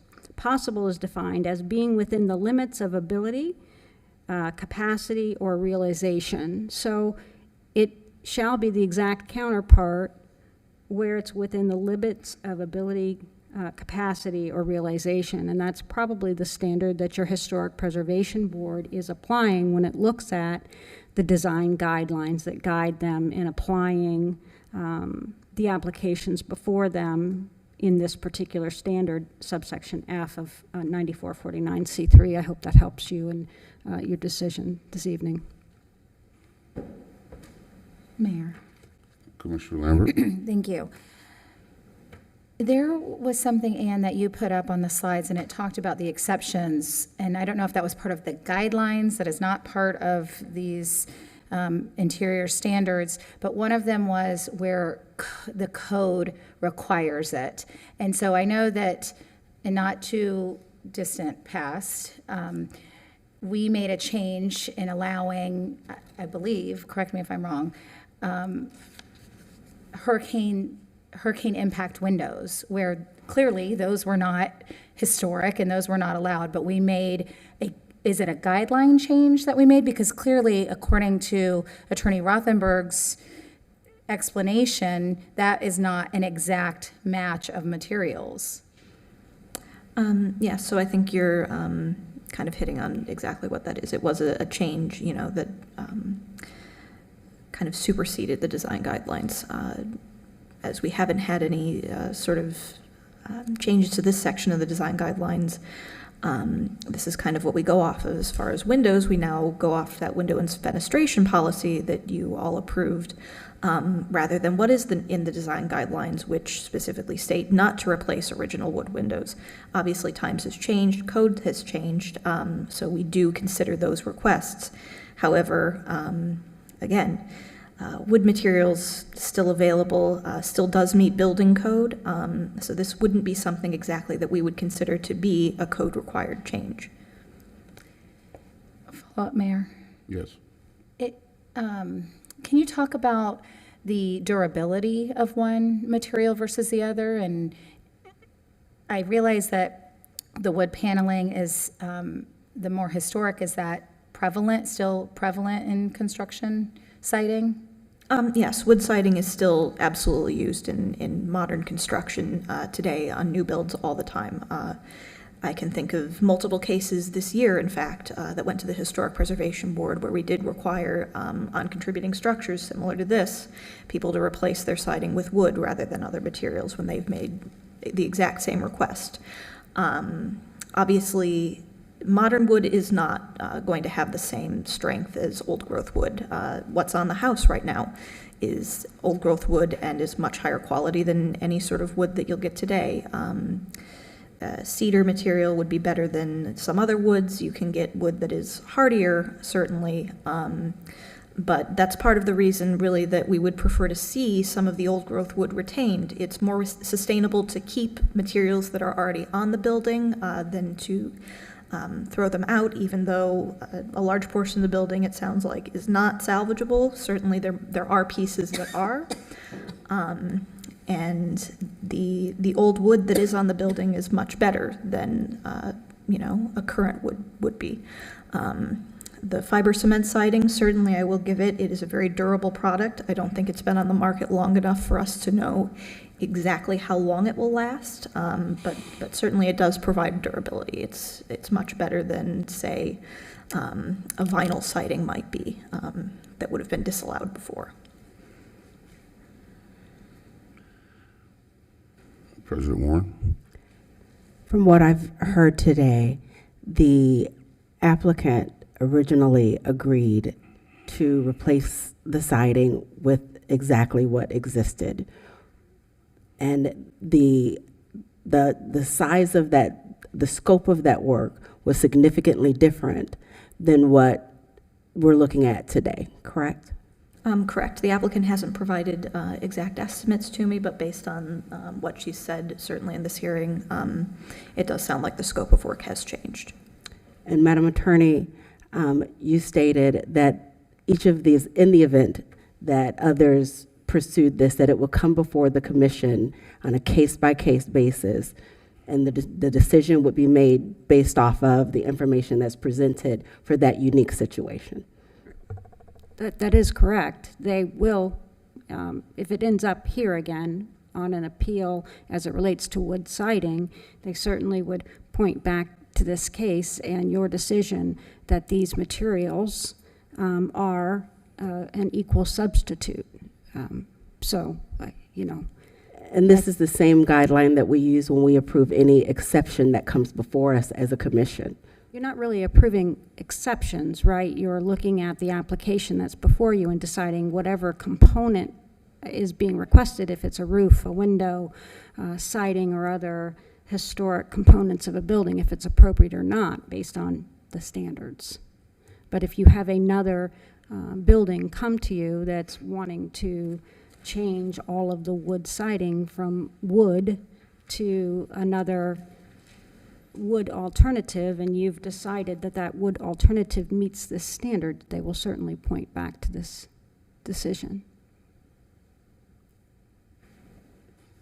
And scope would be a factor. Scope is not a factor. It's the factor is it a piece of material that is a historic significance to the building, and is it being removed? If it's just 2 inches or the entire front, it's still historic material. It's a different cost for the owner or the applicant, but it's a distinctive feature to the building.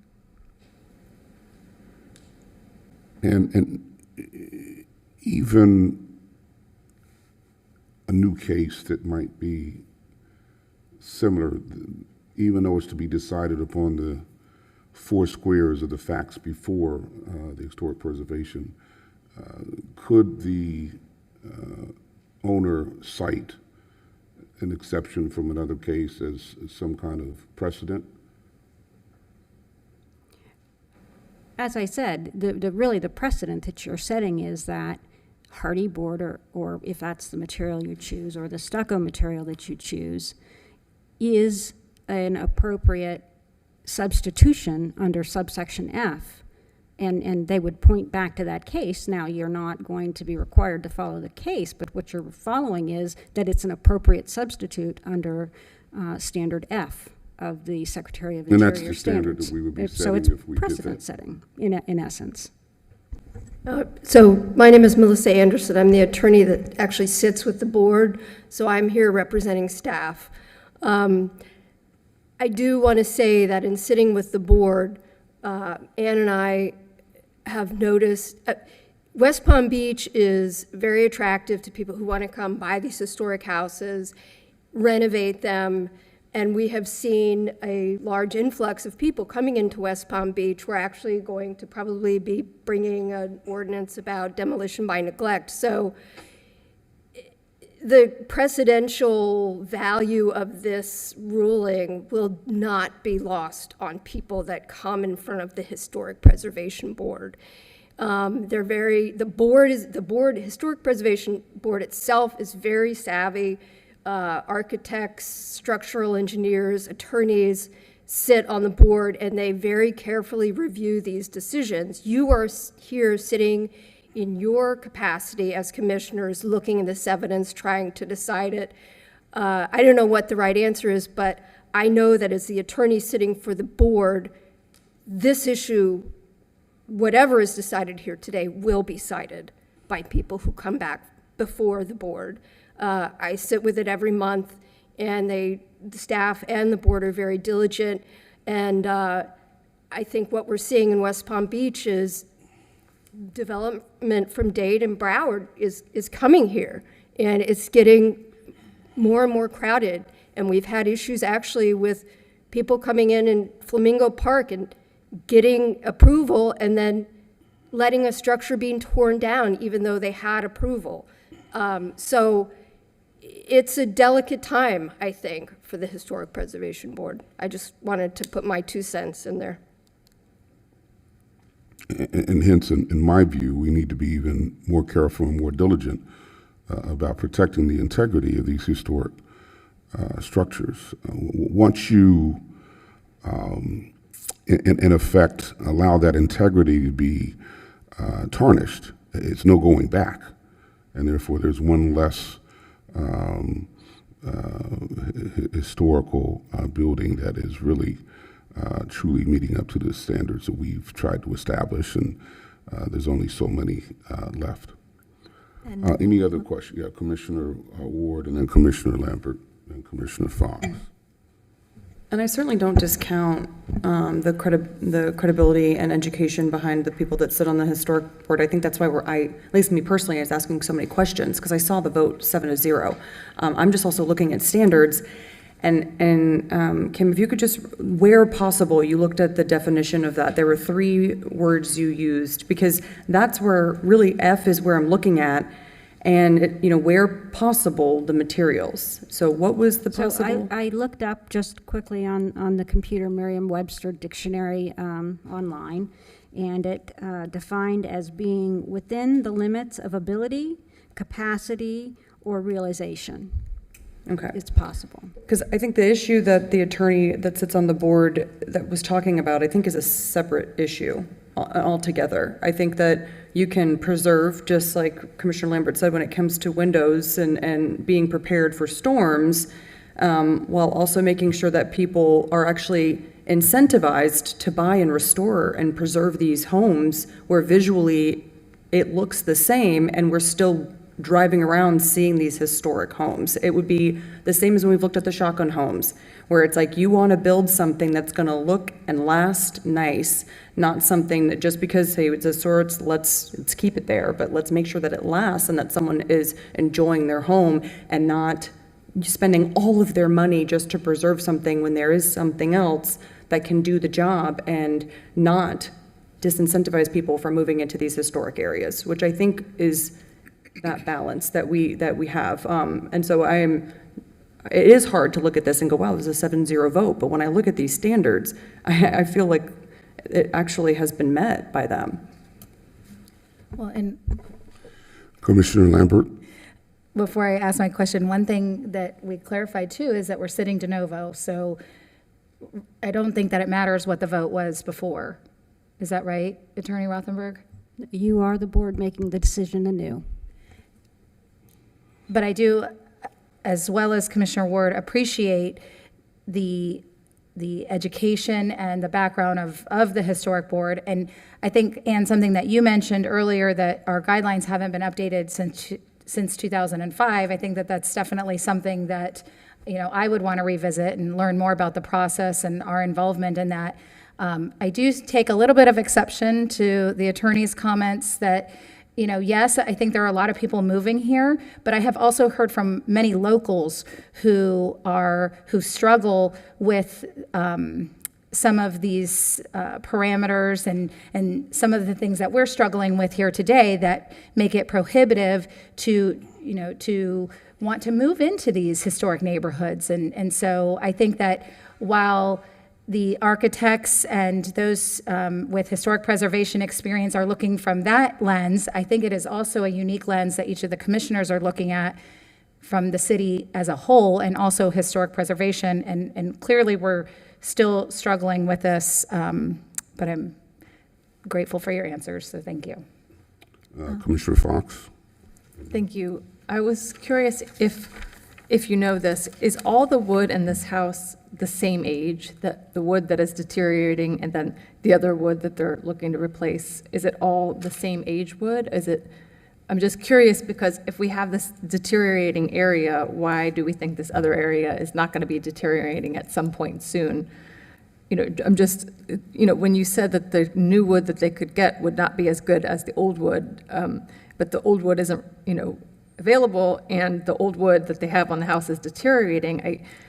I'm struggling too, because I don't like the idea of setting a precedent here. I want our neighborhoods to be preserved. I don't want people watching this to think that they can just come right in and do whatever they want with these historic homes. But I also am very cognizant that we have, especially in, this in South Florida and, coastal communities, we have different environmental challenges that we didn't have before. And so I hate to have somebody's home, that they already know there's this deterioration happening with the wood that they have, and then, should they expect that the rest of their house is going to be the same way shortly? So I guess I'm just curious if there's, if you know more background, I guess, about the rest of the house that's, if it's original or the same age. So I can address that partially. I don't know in the specific case the age of all of the wood on the house. I haven't done a site visit. I can't speak to that. However, I can say for the most part, when wood rots, it's actually a matter of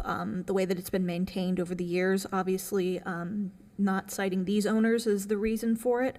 But in previous owners, if, regular care, maintenance, refinishing of paint, paint protects the wood from rot. If the building has been allowed to deteriorate and preventative maintenance hasn't been performed, your wood may rot. If preventative maintenance is carried out, your wood may last for many, many, many years. So it's really a matter of, we don't know the history, particularly of what went on in this building, but I would suspect that it would be probably just a lack of care or maintenance rather than an inherent issue with the wood itself. Any other questions? Do you want to say something? Okay, that's fine. So we're not sure on the primary residence. I'm sure there's been replacement and throughout the years for damage. The guest house at the rear was replaced in '06. So the entire structure was replaced. I'm not sure if it was allowed or not, but that was pre the owners moving in. So that entire structure does have to be completely replaced, and it was replaced in '06. So. Thank you for that information. Any other questions for the appellant or staff? Okay, Madam City Attorney, how do we move to a decision? We're looking for a motion? What do we?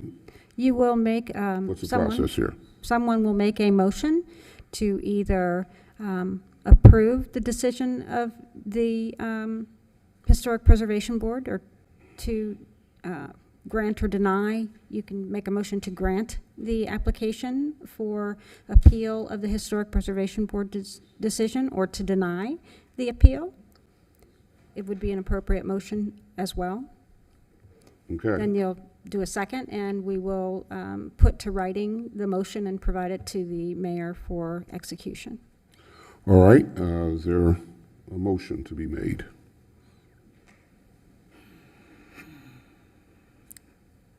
I'm still struggling, so I'm not ready to make a motion. I don't know if somebody else is. Yeah, that's the question I asked, whether there was a motion to be made. That's what we're, so if nobody hops up, then there won't be a motion. In which case, what happens? Okay, Commissioner Ward. When I was just reading the proposed motion for approval without conditions, it's not specific, because down below it does say on May 2022 it was replacement of siding with wider board. So if the way that this language is constructed, it would mean that they would have to go with, nothing says Harding on here, same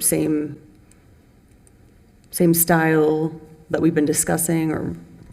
I believe in your motion you can specify whether it's smooth, hardy, stucco, whatever material you choose to use. And I apologize, they have written proposed motions for you to look at and consider.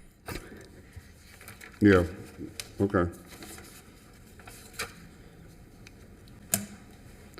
So I will repeat the question. Do we have a motion?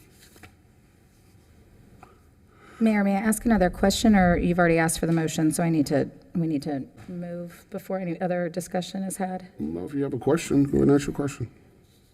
Okay, so we've talked a lot thank you, Mayor. We've talked a lot about standard F, but standard E, we touched on as well, that distinctive features, finishes, and construction techniques or examples of craftsmanship and that characterize a historic property shall be preserved. I mean, there's other elements I feel like that make the case for approval here that we haven't really focused on. And, and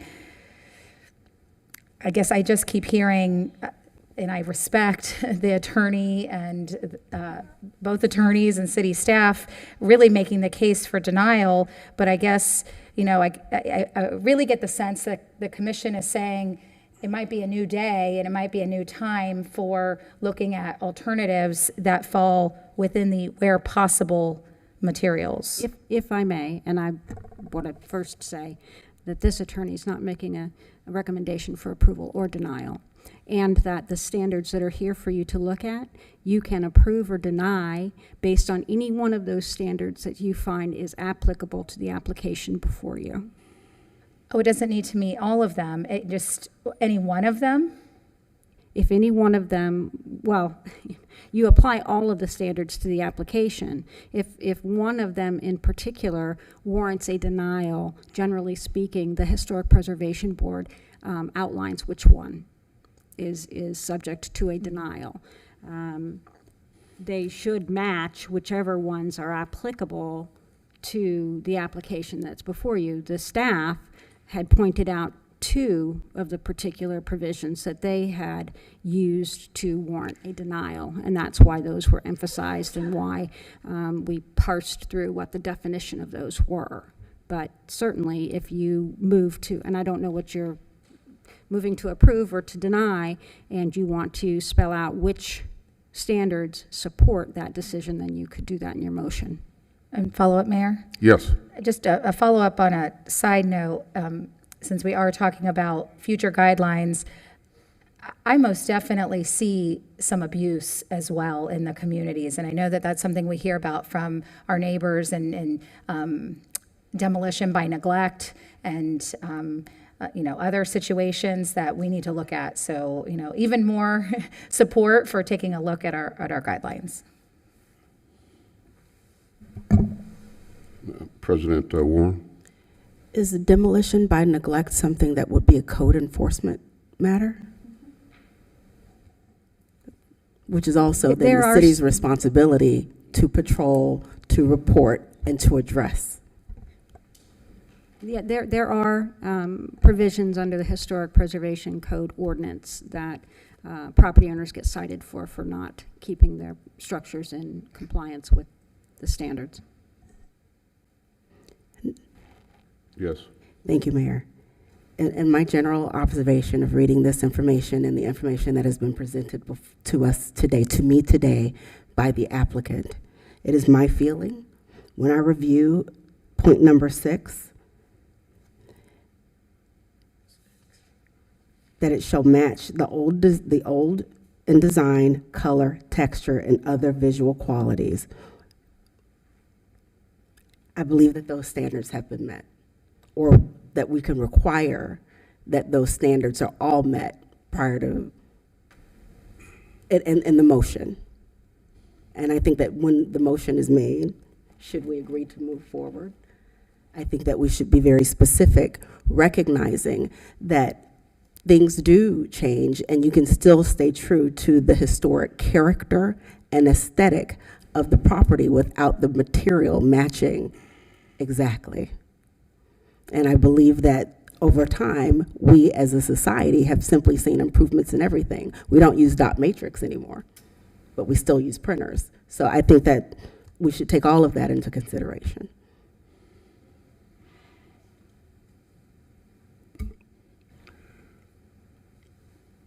Okay, I will ask, and is there a motion? Mayor, I move to approve the certificate of appropriateness for the replacement of wood siding at 221 Greenwood Drive based on the factual testimony presented, the application submitted, and the staff report, along with the findings that the feature matches the old in design, color, texture, and other visual qualities, and period. It's been moved. Is there a second? Second. Been moved and seconded. Discussion. Yes, excuse me? Oh, sorry, you said discussion, I said yes, sorry. Yeah, well, I was about to. Yep, sorry. Say, that's okay. Go ahead. I thought that the motion maybe needed to include the material, because then it's open to whether you're using stucco or hardig. I just wanted to throw that out there as a potential discussion. Madam Attorney, can you clarify? The proposed motion said, and where possible, materials, but I left that out because I agree with Commissioner Ward. I think if it needs to say similar to hardy board, I'm happy to add that. I just didn't want to distinguish, or if you think it captures the essence of what we're saying, if I read and where possible materials. I think if you're going to read the standard, you read the whole standard. Okay. And if you're going to say that the material that you find that you would like staff to review is the hardy board material, then you can include that in your motion as well. Okay. May I amend it then, please, Mayor? You're going to amend your motion? Yes. Okay. I'll reread it. Approve the certificate of appropriateness for replacement of wood siding at 221 Greenwood Drive based on the factual testimony presented, the application submitted, and the staff report, along with the findings that the feature matches the old in design, color, texture, and other visual qualities, and where possible, materials, with the intent to use hardy board or a similar product. Okay, the seconder, do you accept that amendment? Second. Okay, so the motion has been amended and seconded. Now, discussion. I am still, I guess, not troubled, but I go back to the fact that the owner had originally agreed to use the original wood material, not the hardy board, but only because the job was bigger than they thought and probably they were going to incur more expense. Then they come back and say, no, we can't do that anymore. So now the scope of the job is the controlling factor and not the materials themselves. So for that reason, I'm going to vote against the motion because I still believe that we need to do everything we can to preserve the integrity of these historic homes. And if we open up this Pandora's box, I think we're going to be headed down a slippery slope. Any other discussion on the motion? Yep. And Mayor, for your record, your vote will only be in the event of a tie. Okay. So never mind. Okay. All right, so if there's no other discussion, I'll call the question. All those in favor of the motion say aye. Aye. All those opposed, like sign. Okay, motion carries unanimously, 3-4-2-0. Okay, very good. That is that item. Now we're ready to move to comments from the public. We have two cards.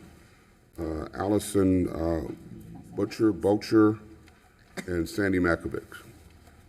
Allison? Is Allison here?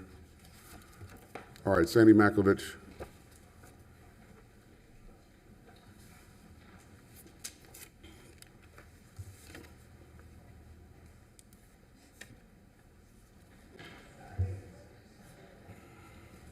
Sandy Makovich, West Palm Beach, Florida. Mr. Farnes, on feeding the homeless, Mr. Farnes said there are places that feed the homeless on the weekends. I would like, this is a public records request, I want the name of the places that feed the homeless on the weekends and their addresses. Glad I made you smile.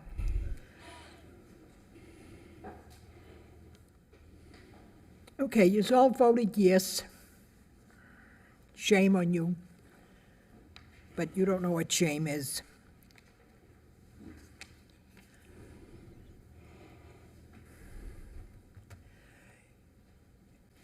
Keith, you named off a bunch of places that help the homeless.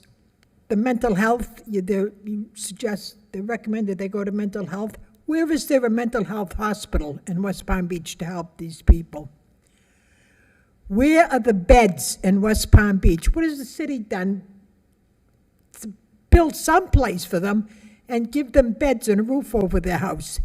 You're too busy voting for high-rises apartments, Class A office space, the Bristol that sells a cheap cheap place in the Bristol is a couple of $1 million.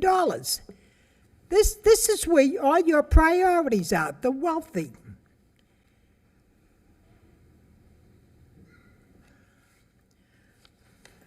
I don't believe you've passed this. This'll hit me tomorrow morning. I would like an update. A lot of residents would like an update on the Sunset Lounge. What's happening there? Let's go back to the homeless for a minute, if you're interested. FNB arrives at the spot 4:30, 4:45. In between that. They set up the tables, they set up the food, the line starts to go through. They're grateful for a bowl of rice and black beans. They're done feeding, and it's broken down, and FNB is gone by 6 o'clock. So you people are making a big deal for about an hour and 15 minutes. The people that look down their nose at the homeless don't want to see them. Scripps News, watch them. There are more homeless on the street today that are senior citizens than in the history of this country. They reported that today. They can't Thank you afford very much. rent. Thank you very much. Okay, that's the last card, so we'll now turn to comments from members of the dais, beginning with President Warren. Thank you very much, Mayor.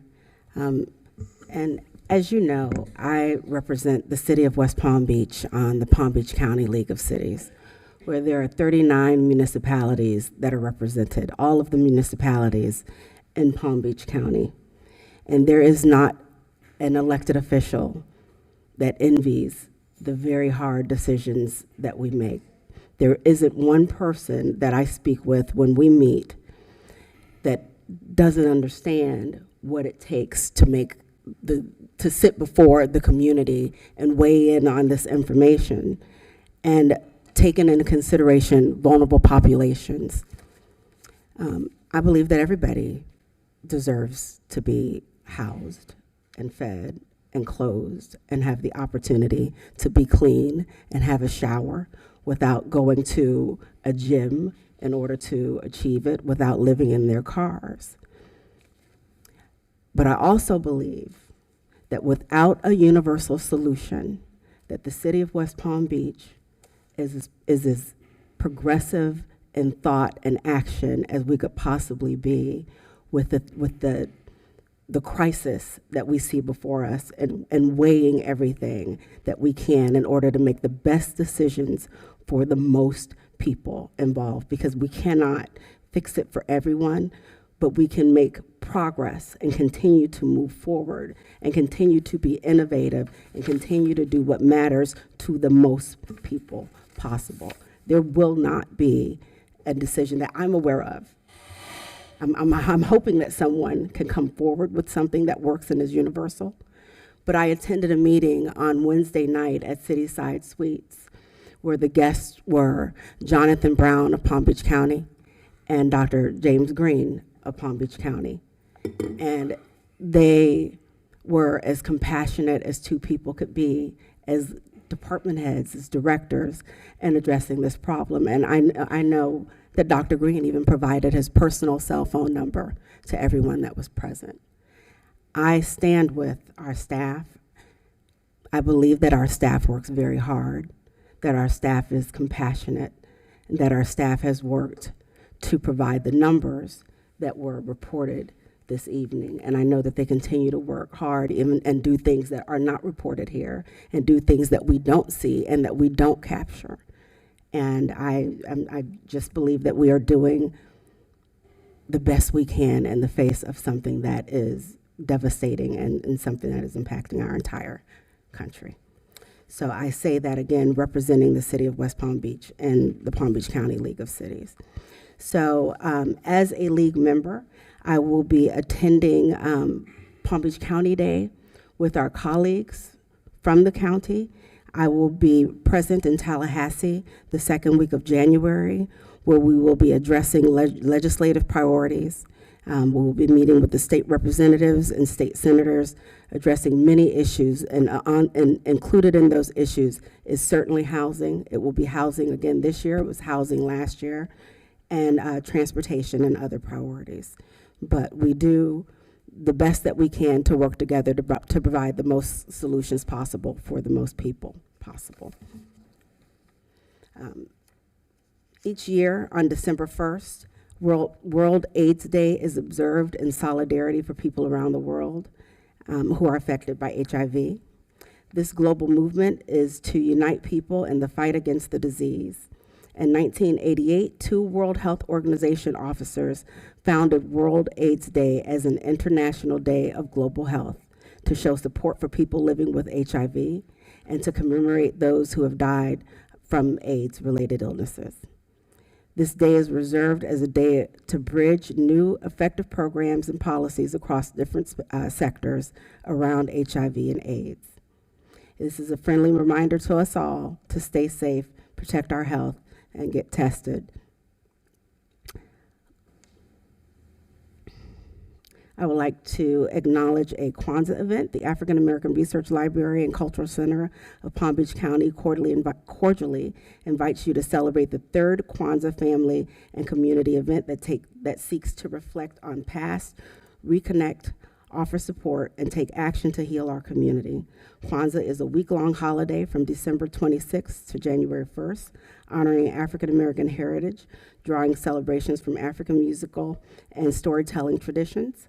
Kwanzaa represents 7 key principles of unity, self-determination, collective responsibility, cooperative economics, purpose, creativity, and faith.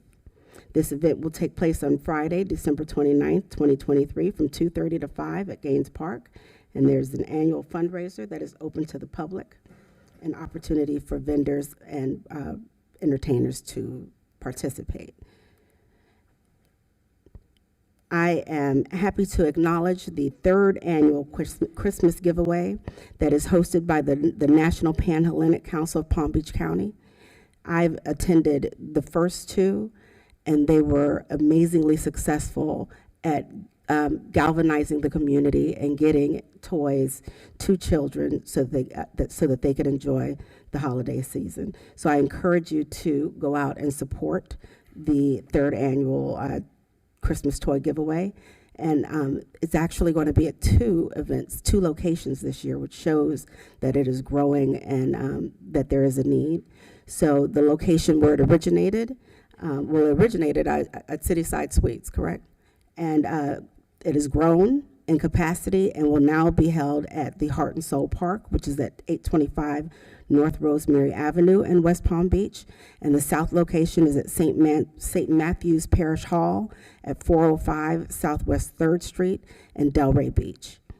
And I would like to wish everyone a happy Hanukkah, a Merry Christmas, a happy Kwanzaa, happy holidays to you all, and I'll see you next year. Thank you very much. By the way, the city is a sponsor of the Divine Nine event. Commissioner Ward. Thank you, Mayor. I wanted to make a couple announcements tonight. One, as usual, we have our police chiefs North End Police meeting this Wednesday, December 13th at 6:30 at Gaines Park. Please be there to address any concerns you have with regards to safety or any security issues. Old Northwood Holiday Home Tour that I think is sold out, but just to let you guys know or remind, it is this upcoming Sunday from 4 to 8. That's just Sunday, the December 17th. Maybe you have a friend who has an extra ticket. But I went around, they lit their tree on Sunday, and on Saturday I drove around with another resident who has a golf cart and looked at all the lights and had the pressure of determining which house was best lit. It was sometimes as hard as decisions up here, but I hope they're happy with it because they didn't give me any criteria, it was my personal perspective. There is a RISE annual elementary toy drive that is going on, and I think it ends tomorrow, but you can certainly contact them to see if there's any wiggle room on the days, but they're located at 723 39th Street. So if you're looking to make any donations, big or small, their goal is to collect more than 1,000 gifts. And they also have Amazon links and everything like that. And so if you are curious, you can either reach out to my office or reach out directly to RISE.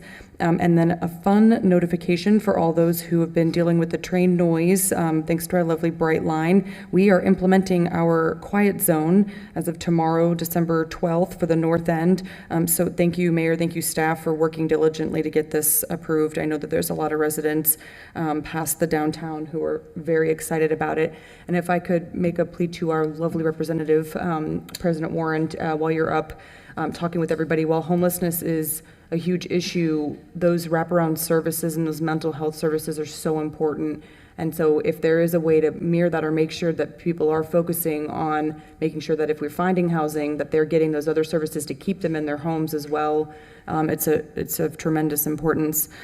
And I know you covered all of the holidays, but I do know that just given the sentiment that's going on nationally right now, I wanted to recognize that Hanukkah did start at the end of last week. And to those celebrating, I hope you know that you're in a safe city to be able to do so. That's it. Thank you. Commissioner Fox. Thank you, Mayor.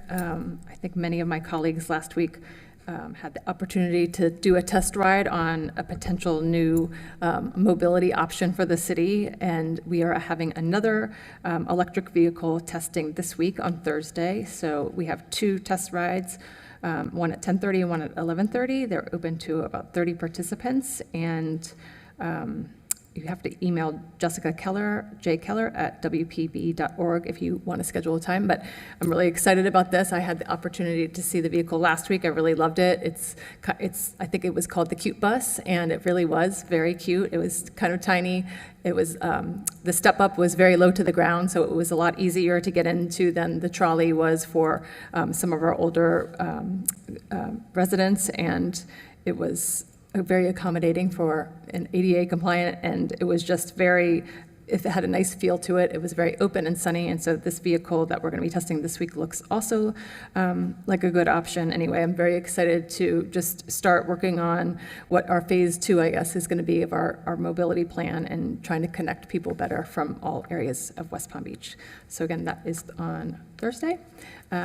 The West Palm Beach Police Department and the Fund will be hosting a winter pop-up on Friday, December 22nd from 5 to 7 p.m. At 1915 Spruce Avenue. That's Cheerful Street and Spruce Ave. They'll be giving away toys, Chick-fil-A, and other fun activities for kids and families. Salento is still collecting unwrapped toys as well as all the Mint Eco car washes. So if you haven't found a place to donate yet, those are 2 good options.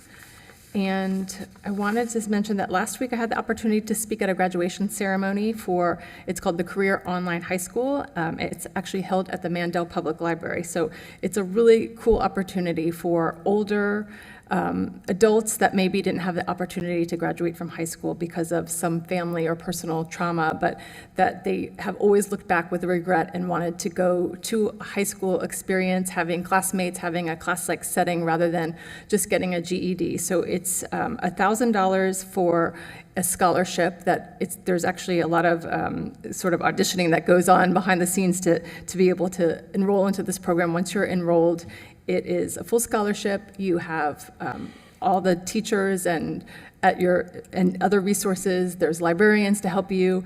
And so last week, it was the first graduation that they had. They asked me to come speak because I'm the commission liaison for the library. And they also allowed all of the graduates to speak. And so to hear the things that they were willing to share about how far they've come in their lives, why they weren't able to graduate when they were 18, and many of them had their grandchildren that were there, but it has been a lifelong dream for them to actually go to high school in a way that they felt like they would have comrades and other people that were kind of in the same position. So I think, our library does so many things that we would never know about. I had no idea that this program was available. It's absolutely incredible to see the kind of bright light in these graduates, the opportunity for them to share this with their families. They had the caps and gowns, and it just was really, there was a lot of tissues involved for all of us because It just was an incredible experience. So they are going to, it's ongoing at the library. It is $1,000 for scholarships, and I'm going to be contributing to them. I definitely told Lisa Hathaway that I would mention it to all of my colleagues if anyone else would like to participate, because it's really rewarding. And I was just very, very moved to see that, and very appreciative to both Lisa and Alyssa Rudinsky, who is the person in the library who is overseeing the program. So that's all I have. Thank you, and happy holidays. Commissioner Lambert. Thank you. It was really nice to get to hear all of those events because, you know, I was reflecting on what I was going to talk about today, and I was really taken by Gaines Park this morning. I know many of us were there this morning for a big announcement, and that park is beautiful, and I know that it's undergoing some renovations, and all of our parks are getting some, or many of our parks are getting some much-needed facelifts, but the library is such an amazing resource. We have programs for those interested in entrepreneurship. We have programs for senior citizens, for families, and I just hope that many of our residents take the opportunity to explore and to find out a new program maybe that they didn't know about, because I know we often highlight many of them, and West Palm Beach really is an amazing city to live in. And this morning, that announcement, I'm sure the mayor will talk about it as well, the announcement of a new foundation in West Palm Beach called Related Together. That Related has started, where they have started by pledging $8 million for local West Palm Beach high school students to get full rides to Palm Beach State College. It was tremendous. And, you know, I want to say congratulations to all of West Palm Beach for having this opportunity now, and hope that it continues to grow. One of my favorite events of the year is coming up. So this Friday, right outside of City Hall, is our caroling event. I would like to say that maybe this started in our home 10 years ago with my husband at the piano, and just some friends gathered around the piano playing Christmas carols. And then when COVID hit, we looked at a place that we could maybe have this outdoors, and partnered with the DDA to have an event, which now has become a life of its own. And the DDA and the city are putting on a dueling pianos event, of which my husband Monty will make a special appearance. There's a coveted 12 Days of Christmas carol that everybody always really enjoys. And I hear maybe our local famous Elvis might be making an appearance as well. So that's this Friday at 6 p.m. outside of City Hall. Last year, I remember meeting some individuals who took the Bright Line up from Fort Lauderdale just because they heard about this event. So it really does get you in the holiday spirit. People from all walks of life come and join, whether they know the songs or not. The words are provided, and it really is a great community experience. And so I just want to say happy holidays, happy Hanukkah, happy Kwanzaa, Merry Christmas. Please stay safe and stay healthy. Thank you. Thank you, Commissioners. As you know, this is the last meeting of City Commission meeting of December. The next City Commission meeting will be held on January 8th in the new year. Quick reminder about closures. City Hall and the library will be closed on Monday and Tuesday, January 25th and 26th for Christmas, as well as they'll both be closed on Monday, January 1st for New Year's Day. And yes, Commissioner, thank you for bringing up the announcement today about the creation of a new nonprofit called Related Together. More than 100 people were gathered to hear about this new private grant-making foundation. And their mission is to fund projects that will foster change, transform lives, and lead to economic growth in our city, the neighborhoods of the historic Northwest, Coleman Park, and Pleasant City. This is very, very exciting. As you know, sitting on this dais, there are so many needs out there, and to have the private sector step up and say they too want to assist with the mission, the vision of making West Palm Beach a community of opportunity for all is very exciting. So they will be contributing funds focused on education, housing, income and employment opportunities, healthcare access, arts and culture engagement, and digital accessibility, again, to the neighborhoods of Coleman Park, Pleasant City, and the historic Northwest, all areas that have been historically underserved. And the kickoff was the announcement by Stephen Ross, the chairman of Related Southeast, of his personal pledge of $8 million to establish the Stephen M. Ross Emerging Scholars Program at Palm Beach State College. And as was mentioned, this will provide tuition-free post-secondary degrees and credentials to the graduates of Palm Beach Lakes and Forest Hill High Schools, which are both located in our city. It would also fund college preparation advisors in those high schools, so it's not a matter of just giving the kids a check and they get into college unprepared. So they will have an opportunity to prepare for the college experience while they are still in high school and some even in middle school. And it will provide paid peer mentorship programs with existing Palm Beach State College students. This is very exciting, and Related Southeast will lead the effort to recruit other contributors, other donors to the Related Together Fund. Very exciting event.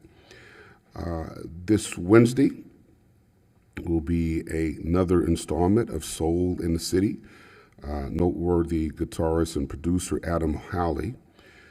He's made waves in contemporary jazz, has earned acclaim as an innovative artist, composer, and band leader, has 4 albums, 13 Billboard #1 hits as a producer, and his 5th and current album, What Christmas Means to Me, is his first holiday offering. He will be performing on this Wednesday at the Lake Pavilion in our humble city of West Palm Beach. Tickets are still available untold, so go to WPB.org for complete details. And as you all know, I was in Dubai last week for COP28, and boy, what an experience that was to be at an international conference. There were over 1,700 persons, well, more than that if you consider vendors, et cetera, 1,700 delegates. I had the fortune of being one of 150 mayors from 50 countries. There were 30 of us from the United States, and I had the privilege of being one of those 30. Attended a plenary session, and this was really kind of mind-blowing for me to realize I was in this room, where heads of state of United Kingdom, France, United Arab Emirates, Bahamas, Colombia, and Kenya addressed the mayors to talk about climate change. The one thing that I noticed being there is unlike in our country where climate change, sustainability is like a political football, there are folks who say it's a hoax and it's waste of money, et cetera. At this conference, even though the president of United Arab Emirates was the president of COP28, some criticize that because UAE is the biggest oil and gas producer in the world. From developing countries to developed countries, the unity of message was inspiring, and that message was we are all on one planet. And this issue of climate change is real, and we need to find solutions to solve it. There was no back and forth. There was no debate about the legitimacy of this threat to our planet. So that was very refreshing to be in the room and in those conversations where it was the accepted view was that we need to do something about climate change. And now the conversation then ensued on what to do. The major development was the establishment of a climate finance fund. I was amazed to hear that of the climate monies available to date, less than 10% of the climate funds available have gone to urban areas, which is kind of mind-boggling when you think that urban areas where you have the density, the population, and in many cases cars, urban areas tend to be the largest consumers and emitters of the carbon. So the fact that there's a disconnect between the amount of monies addressing climate change and urban areas, and I think that's one reason why the decision was made that it would be important to have mayors at the table. Cities tend to be underfinanced when it comes to fighting this battle. But we, as mayors, commissioners, we are on the forefront when we have to deal with the consequences of sea level rise and climate change. So it is only appropriate that, since we are on the front line in this battle, that we be part of the conversation looking for solutions. So it was a very, very heady experience. It was a tremendous opportunity. I was honored to be there. And Dubai is just an amazing city. And I know you all are waiting for the answer to the elephant in the room, or the camel in the room. Yes, I rode the camel. So I'm still married to my lovely wife. So anyway, that was a true honor.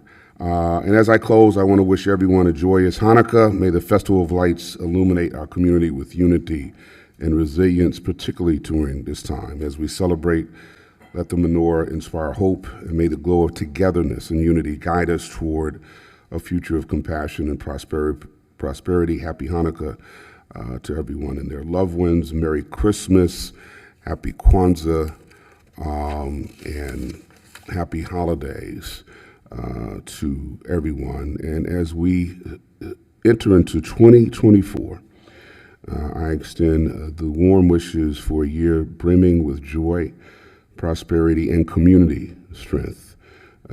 May our collective efforts as a community bring about positive change, fostering unity and resilience. Together, let's embrace the opportunities ahead, creating a brighter future for this great city of ours. So God bless each and every one of you. God bless your families, and God bless the great city of West Palm Beach. Good night. This meeting is adjourned.